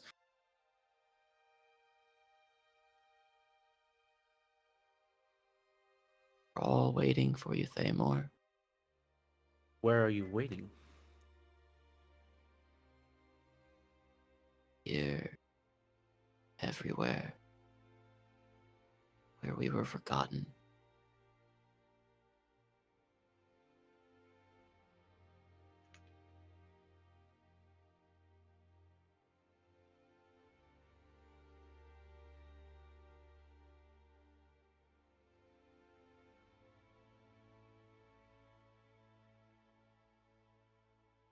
Sorry, talking with someone in the background.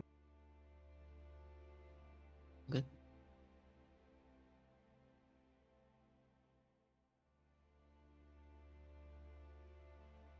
Everywhere.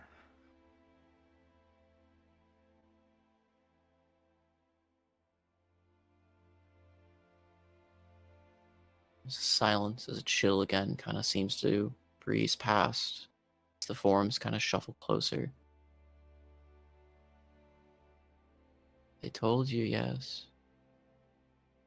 Find the lost. Waiting for so long, Thamor. We're afraid you've forgotten us. We haven't forgotten you, though.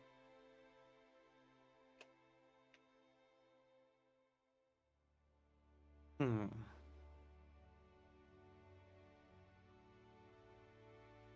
Seymour looking around again. How many forms are around?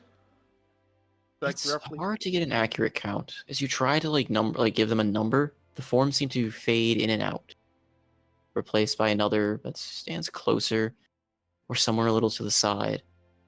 But there seems to be a fair amount surrounding you.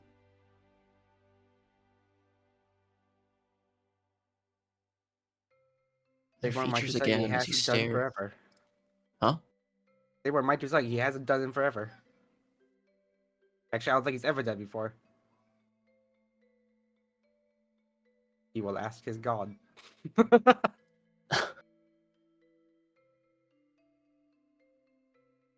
Okay, so what are you doing, or how you? He's seen Blue Men every once in a while do something stupid, such as literally dive off the edge of the ship. Stupid. Look at Thamar's over here fishing. He just sees fucking Blue Men dive off the ship and go. It's like 10, 15 feet. And you and Water have a bad history. So what So, do you? True. bullshit, you fucking drowned in water.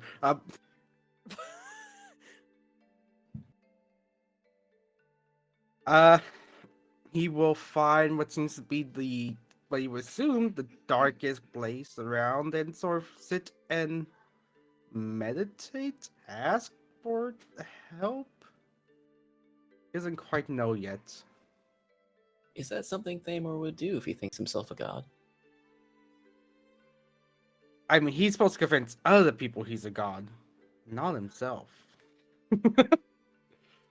Technicalities. He also believe himself to be a god? Is he someone else? But yeah, so Thamor will try that. It's something new to him. Asking for help. Shadows come closer, watching you. What are you doing, Thamor? We come to you. Help. You ignore us. Not mean anything to you, Thamor? Sorry if I'm a little skeptical. This fucking shit. Thamor whispers under his breath like -1 charisma modifier. He's had one too many beers. He has. Oh no. Skeptical. But things from this island tend to be rather aggressive against us. Us. The island. Everything that happened to us. It's because of what happened to this island, too.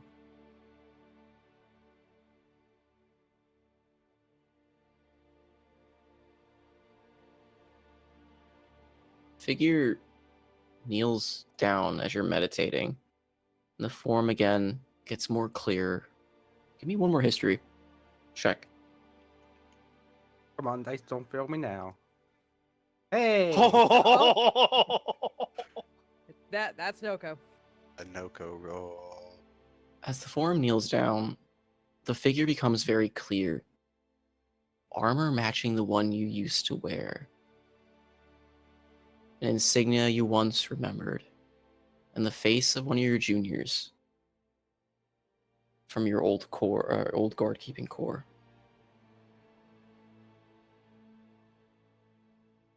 We're still waiting for you, Thamor. Haven't been able to talk to you in a while. It's good to see you. Thought you might have forgotten. Not forgotten, but preoccupied. The figure looks around, and you know him simply as Navrik. Maverick. Navrik, with an N. Yes, I suppose fishing is a way to be preoccupied. There I was was always the like you, I suppose. there was the literal goddess we just fought, the undead dragon. Politics. Yes, I know politics were always your worst nightmare.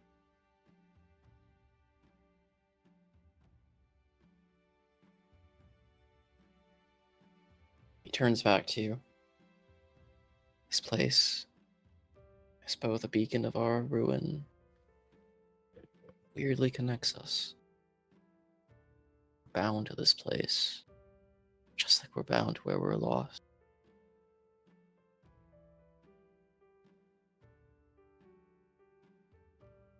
I'm sure I can convince the blue man to stay here for a day or two and let me investigate the island. What's lost is not to be found here.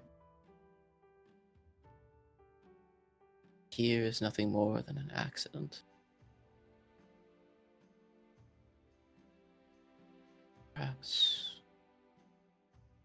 Forms kind of starts shuffling amongst itself, reaching into pockets that seem to have formed, as its form takes a darker, more solid shape.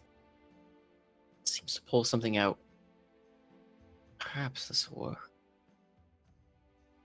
He reaches forward and touches the amulet on your chest. Your wonderful amulet of summoning homunculus. And you you see a bright flash emit from it. I'll be. You can ask your friend about it. Might be able to show you where we are. Still waiting for you, Thamar. Sorry? Ask the homunculus. Yes. It's not the brightest fellow. He knows like 2 words, and that's all he knows. Yes. He has the capacity to store much more. Given it a little bit of what power we have, traces remain of our essence. And as he says this, you see him flickering. I doubt I can keep my form much longer because of it, but it helps you find us. Find them. It'll be worth the cost. We're still waiting, Thamor. We'll see you soon. Form seems to flicker and start dissipating, merging again with the fog around it.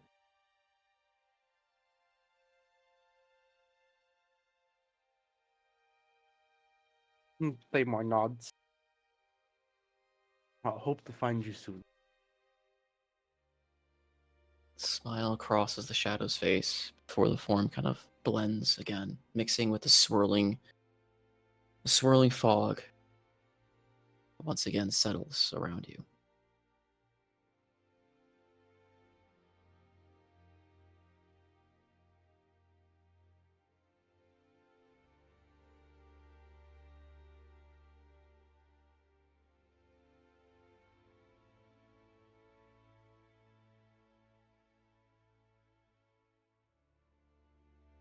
Well, meditating was useless, and I got answer from the god himself, so never doing that again. He answered his own question. God's Perhaps he truly useless. is a I am god. the only useful god. I didn't think you. Okay, maybe I'm just being dumb here. I didn't think you had a deity per se. Lord of I mean- Shadow? Yeah, the guy who gives me my little shower Okay, powers. that's not a deity, I guess, but yes, the Lord of the Plane of Shadows is much more like Roombar in that aspect. I was trying to think if you had another deity that I wasn't aware of that. Oh god, no! In Just your, Lord Shadow. Just Lord Shadow, who literally was the first person to tell me, "Hey, go find these people. They're waiting for you." Okay. See, So yeah, here I was thinking he was reaching out to Ploink. that's what I thought too, and I got a little confused. I was like, is he really is Plunk the one he's reaching out to hope for guidance? Because that's gonna go real well. That's why I would kind of love was. to see what had happened. That's why I wanted to ask what you refer to now as what your all the shells become frogs. waiting for you, Thema.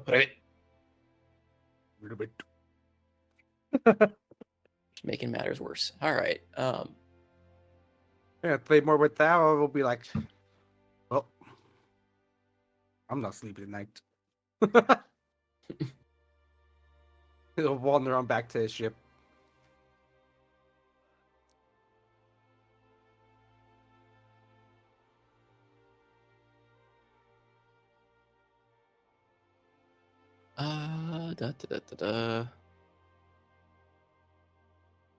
Everyone kind of also drifts off. Pestles, you said you're just kind of working until sleep takes you, right? Mm-hmm. As your weariness finally takes hold, you're kind of working, one eye open, one eye drifting asleep, kind of head nodding at the desk. You finally just kind of clump head at desk and fall asleep. You two are met with an odd visage of sorts.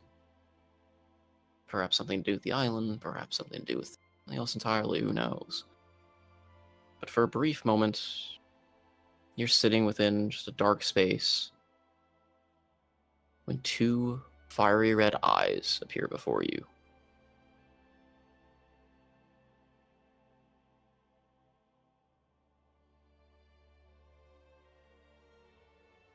They squint, and you recognize the eyes as being draconic. As the figure rears back, Mhm. you see the form of a great blue dragon.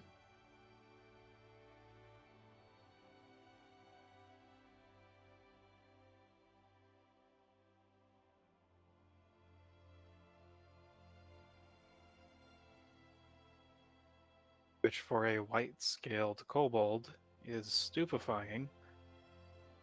However, Pestles does his best to get up, and if he has his shield, hide behind it.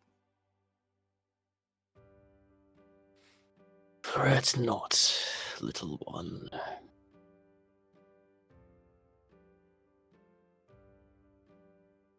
Fate has a funny way of bringing one such as yourself here.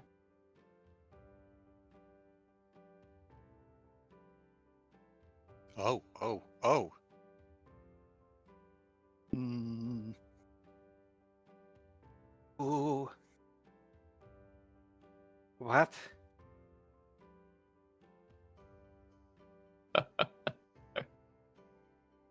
Little one of the white. Do you perhaps know who I am?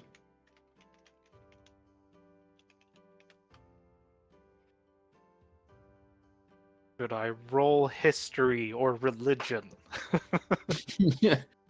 uh, Are there... well, I should rephrase. Are there identifying marks on this silhouette, or is it none that I think hazy? you would know. Okay.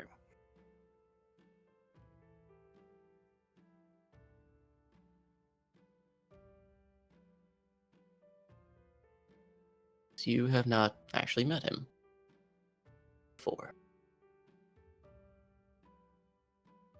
Okay. If he were a tall one, this is probably when they might wet their pants.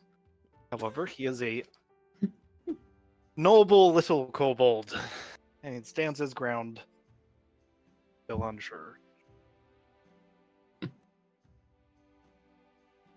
I like the bravery, little one. I know you are not one of my normal kin of color. But you are the first finally been able to reach out to. What remains my power, this consciousness I once had, is feeble. So I ask you, little kobold of the white,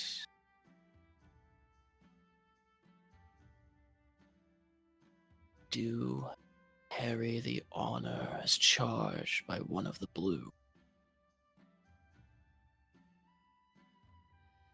Carry out a mission that I failed so many years ago.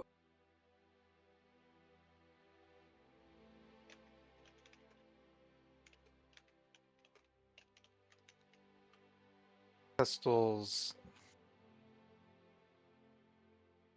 lowers his shield and stands up a little bit straighter.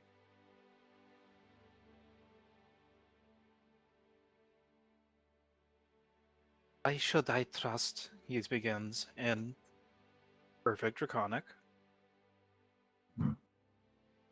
Why should I trust anything that any dragon puts forward? The last one just almost destroyed the world. For a second time. All the dragons are gone. Not all of them.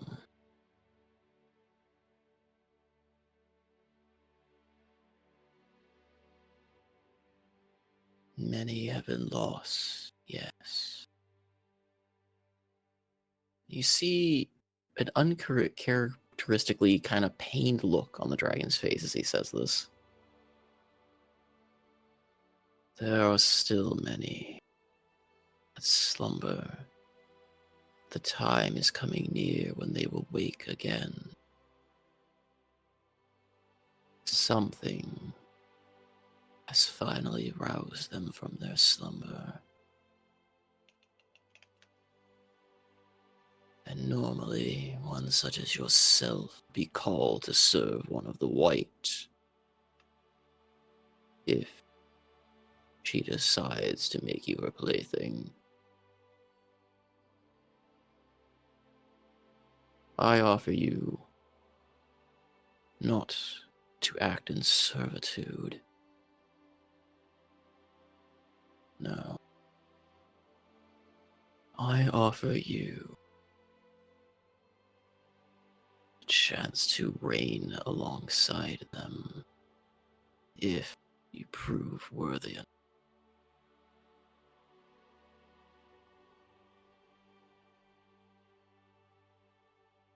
Should be a tempting offer for a little kobold such as yourself, no?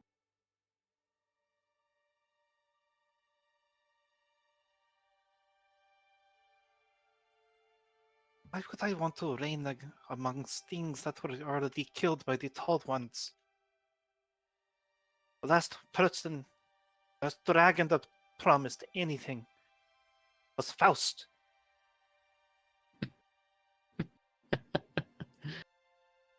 Yeah. I suppose I did say some things I regret now, didn't I? Pistols drops his jaw and points. Speechless. Surprised. Good.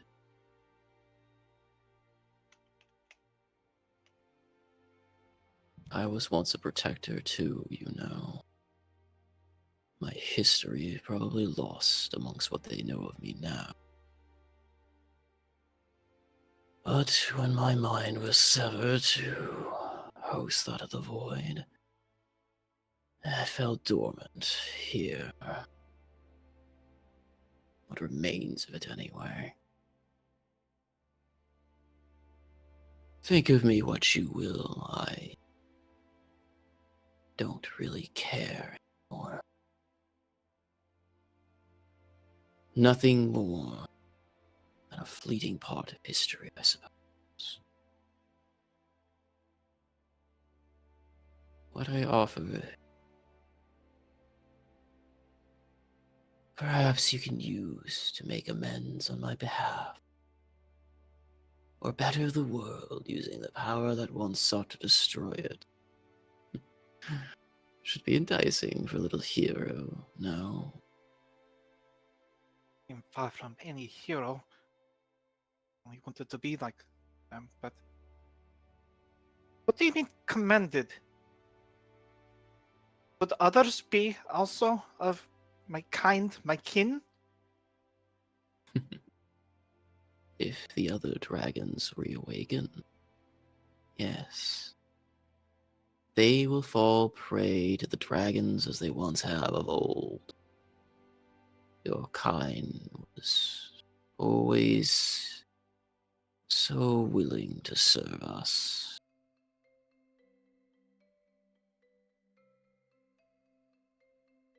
But perhaps you can break that mold. I care not for the traditions of old anymore. In fact, it might be fun to start something new. A kobold that can raise above and command his own. Prevent them from falling to the clutches of the other dragons. That would be a enticing tale indeed. Why come to me? Why not to one of these other heroes that felled you? Oh, I suppose, 'cause on first sight they would probably kill me again. But the other is because the bloodline you share, tainted and muddled as it may be, you are still tied to that of the dragons.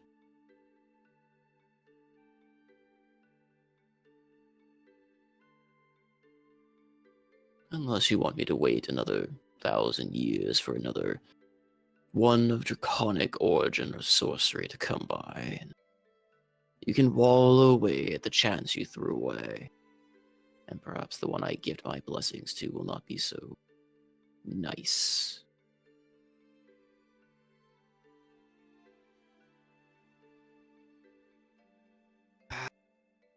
Pestle starts pacing around, turning his back on this apparently specter of Faust, muttering and grumbling to himself, and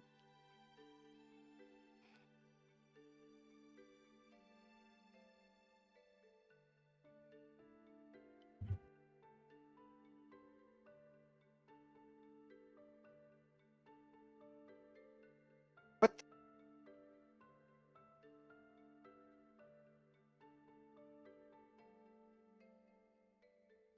What kind of assurances do I have that you're not just using me as another pawn? If I wanted you as my pawn, done so already, little one.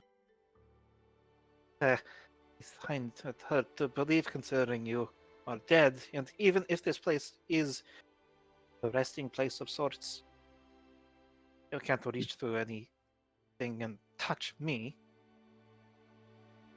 You're only speaking. Believe what you will. I only offer you the truth in this matter. You can refuse it. It matters not to me. But you will, however, then have to deal with my eccentric kin. I don't know all who remain. Some of them were rather more aggressive in their tactics of enslavement fun. But there were some that were on the opposite end. Maybe you'll get lucky and serve a nice master then.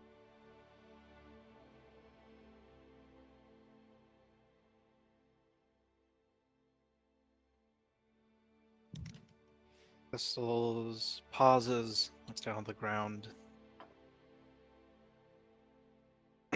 then begins Look, to. little one. He cuts you off, and his head lowers to you. It is hard for me to say this. My conscience still torn in sunder.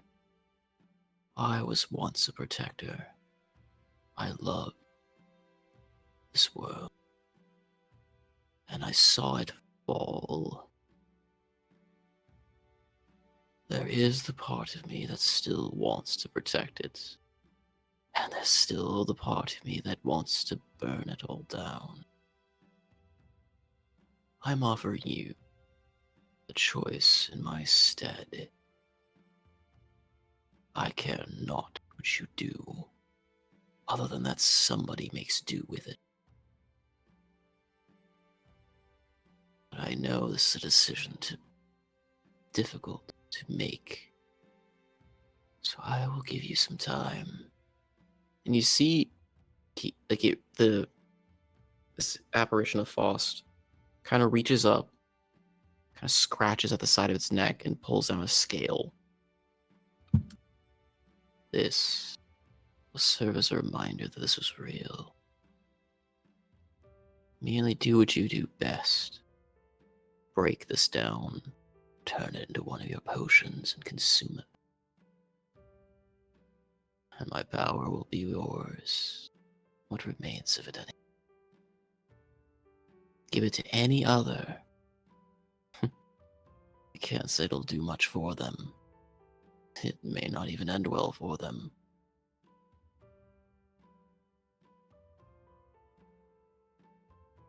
Just heed my warning.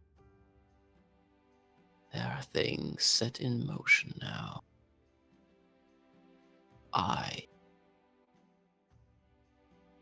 Consciences of a dragon that should have eternally slumbered for an ageless entity, and ages to come, has awoken. You can sure as hell bet the others are awaking too. Who knows what they will want to do?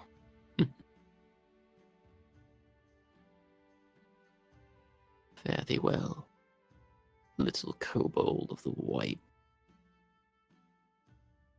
And with that, the apparition seems to fade into darkness, leaving you with a very restless sleep.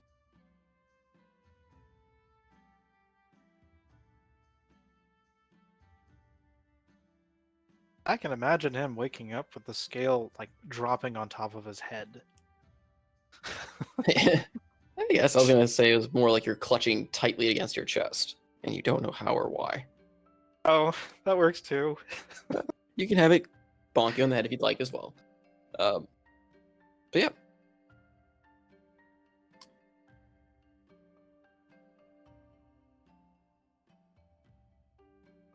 As the Oh, night no. passed, Sorry, go ahead. as the night passes, everyone kind of gets a fairly uncomfortable sleep. This place, the lingering effects, even through the alcohol, through the parties, kind of just eat away at you. Your dreams or nightmares are filled with just visions of past, things that haunt you. Seems to be what this island does best now.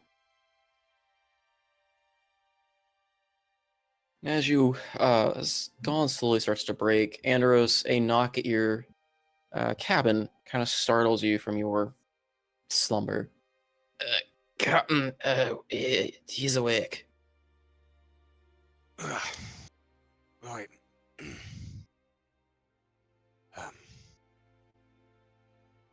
I'll be right there. Fetch me my rations for the morning, please. All right. And he kind of he scuttles Bring them off. down with you. Captain. Mandaros will get up and get himself dressed.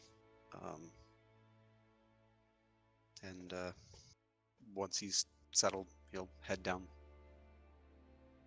to Dietrich's cell. You see him bruised, sitting kind of in his cot, staring at the floor listlessly. eyes expressionless. And as you get near, he just simply doesn't even look up. What do you want? Oh, he's actually gagged. Oh, you left him gagged we had entirely. him bound and gagged. Yeah. Okay, I didn't realize you left him gagged in there. Yeah. Okay, well, never mind. He Andros, lays there Andros knows limply. he's a Andros knows he's a spellcaster, so He lays there limply then, okay. and just kind of stares at you. Mixture of just kind of glaring, but also very uncaring. Andros will look back, and the dwarf who had woke him comes back with his rations, and he sets it out on the plate, and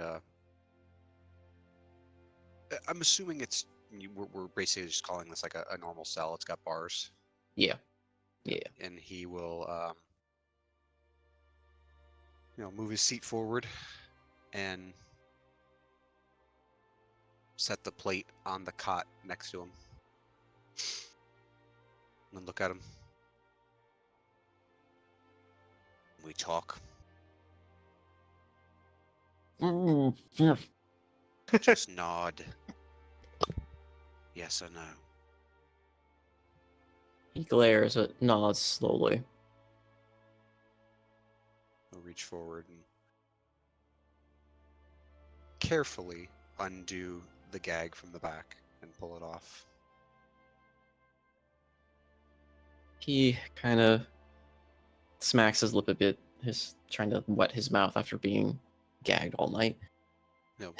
Andros will take the water skin and lift it to his lips. Hey, drink up. He drinks a little, if just to kind of wet his mouth, and then stops. What do you want anyway? Do you even care? I want to talk, Dietrich. What, you taken everything from me? More could you take? I didn't take her from you.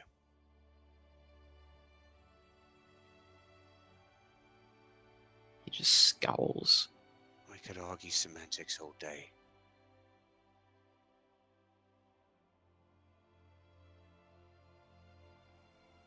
I don't hate you, nor do I even dislike you, Dietrich. I barely even know who you are. Makes one of us then. I hate you. I know more about you than I ever wish I did.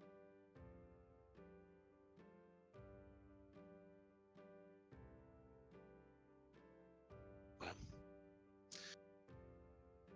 glad we know two of us know who I am. So why don't you start talking about you? Who's Dietrich Akosh? Who were Nobody you? now. Thrown it all away. To find me. Yes. Find and end you. Drag you down. Depths that you sent me.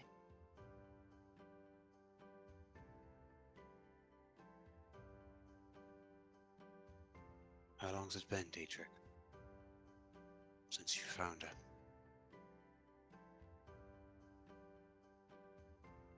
Months.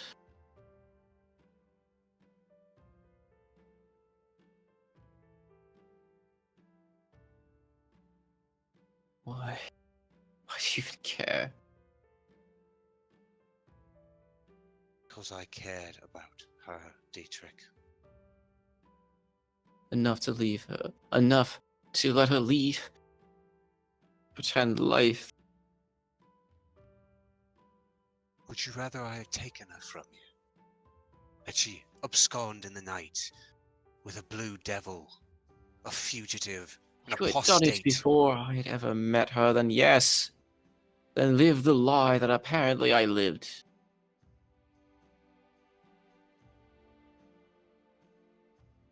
Instead, you ruined it for us both. Mr. Hero. Good job. Oh, good. The saving people's part, aren't you?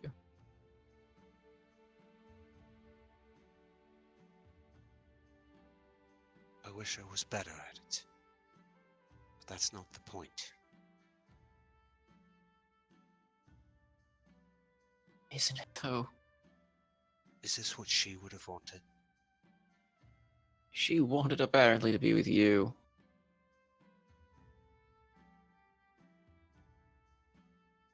And you For that, never I'm sorry. showed up. I could have kept living my... At least a lie was better than this. Is it really, Dietrich? Is living a lie real?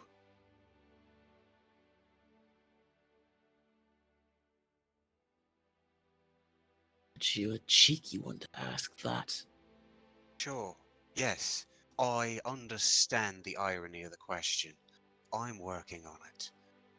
I'm at least trying to embrace who I was and the failures I've made. Lucette was one of them. And I'm sorry I hurt her. And I'm sorry I hurt you. I didn't deserve any kindness from her for the way I treated her. You deserved nothing from her. No, And you I deserved don't. everything. I came at you. You should have known. Beggar plays going on, Dietrich, and you know it. Doesn't matter. It Care does. do I have?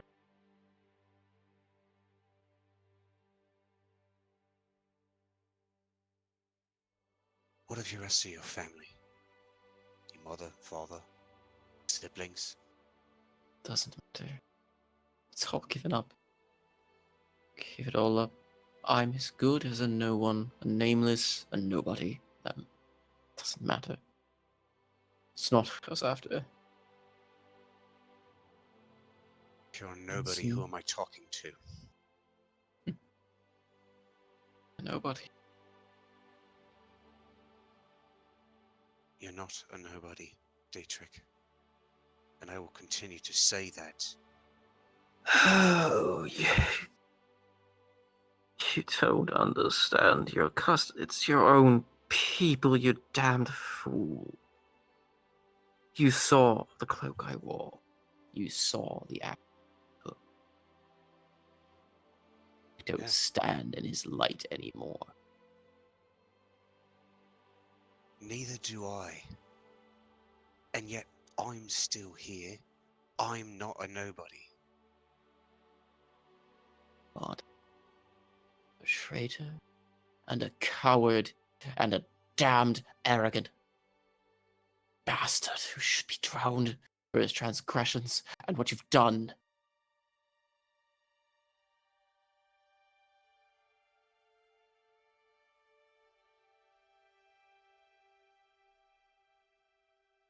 There's a world out there that needs saving, Dietrich.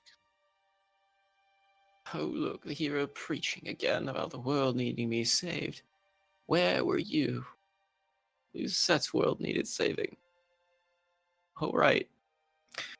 Right, sailing away. Suppose that's what heroes do best.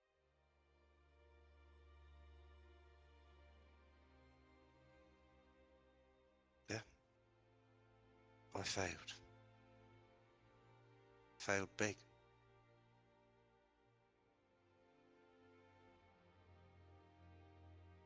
Keep failing. But you know what a real hero is, Dietrich? The fact that I keep getting back up. But you know, maybe you shouldn't. All the failures and damnable things you do. Perhaps the real hero would be if you just stayed down. Maybe. Maybe if I just stayed dead, nothing bad would have happened to you. But a lot of bad things would have certainly happened to a lot of other people. How do you know that? How can you be so sure somebody else would have taken whatever hero mantle you possess, or that your crew wouldn't have gone on without you? I How don't. can you be so sure? I don't. But I know what I've been through. I don't deal in hypotheticals, Dietrich. The world is what we live. You either decide to live it in what you've been given, or you don't. And you And that's wallow in your own exactly what self-pity. I did. And it didn't And work out for you. But and you're still yes. here. And so here I sit, the loser. Am I any wrong then?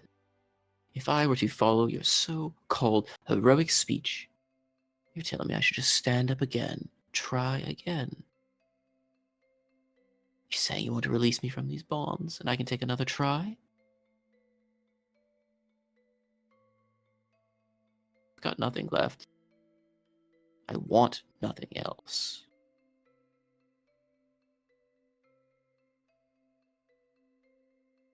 I want to drag you down with me into the watery hells themselves.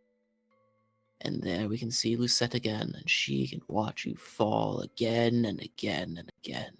And perhaps that will put her soul to rest. Watching you fail for failing her.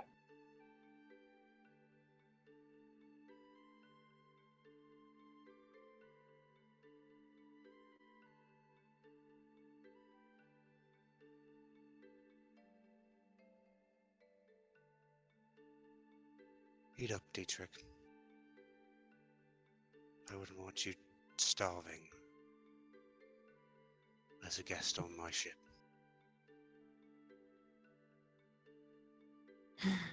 Right. Heroes. Yes. Heroes. Because you know what, Dietrich? Heroism involves kindness, you dipshit. He stands up. Yes. Leave me like you left Lucette. Leave me, hero. It's what I'm you not. do best. I'm not leaving you. We got a long ship ride ahead of us, and you'll be with me every single wave. So get cozy, Dietrich, because you and we're gonna continue to talk. Okay?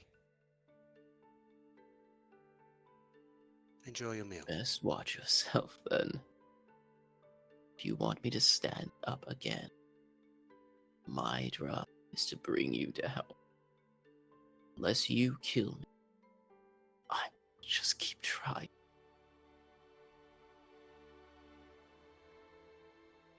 Well,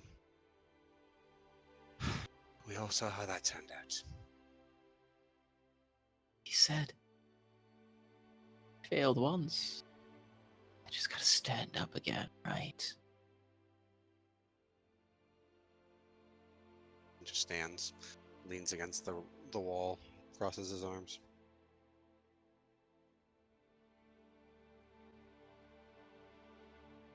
Eat up.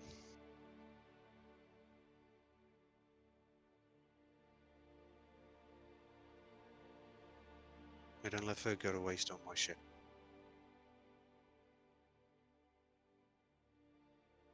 Are his arms still bound? His hands are bound. What?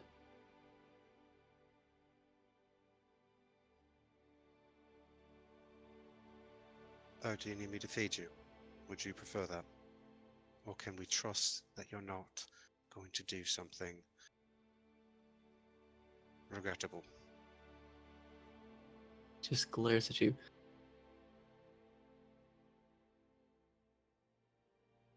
Go ahead, untie me. See what I'll do.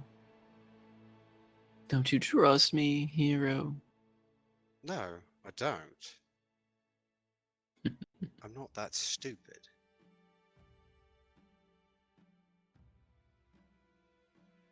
But I'd like you to trust me. Just like Lucette trust. Right? Yes, just like Lucette. I'm as good as dead.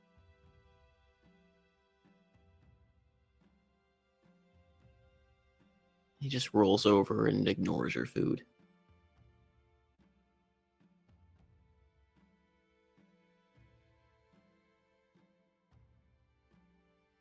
Right. Fair enough. And Anderos will mage hand, take the plate back out, leave it on the table just outside the cell, out of reach. And then the mage hand will bind the gag around his mouth.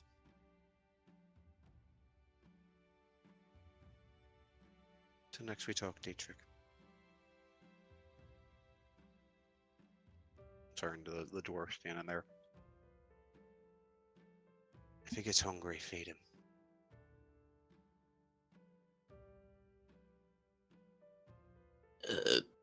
You want us doing that, Captain? Force feed him or release his bonds or... Don't release his bonds. Not yet. Aye. Force feed it is. Only if he asks. Aye. If he passes out from hunger, I will have Snowflake bring him back.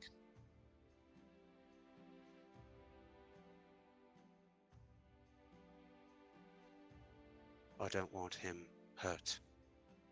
Understood? Aye, Captain. Good.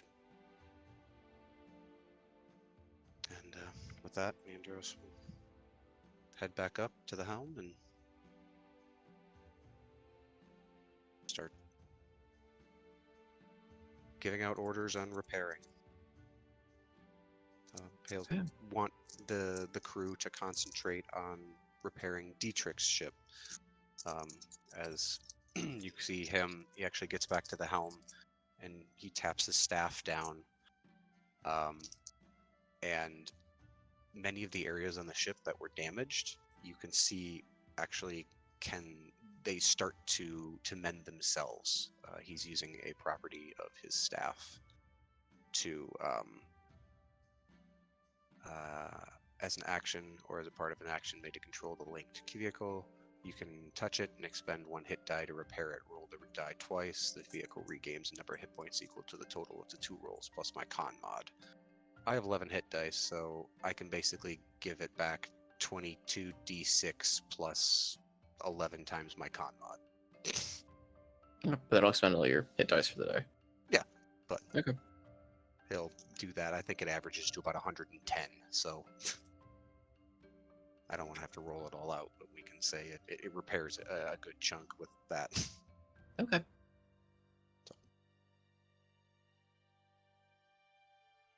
And he'll basically do that every day until it's fully repaired, or, if they finish the repairs on that day. But he'll want them to focus on getting Dietrich's ship seaworthy so they can leave probably by the next day or 2. Alright. Yeah, it'll take at least a day to get his ship at least in working condition, I guess, or like safe condition. But it'll also, I believe, slow you down a little bit in terms of your journey since you're now hauling his ship alongside you. But Well, that's what control winds is for. alrighty. I think that's a decent place to kind of wrap up as we have that little interlude and move into heading towards whatever destination you have in mind next, whether it's one of the port cities or prior. But a little bit to think about for some characters. And, yeah, a little bit of just an RP session, I suppose.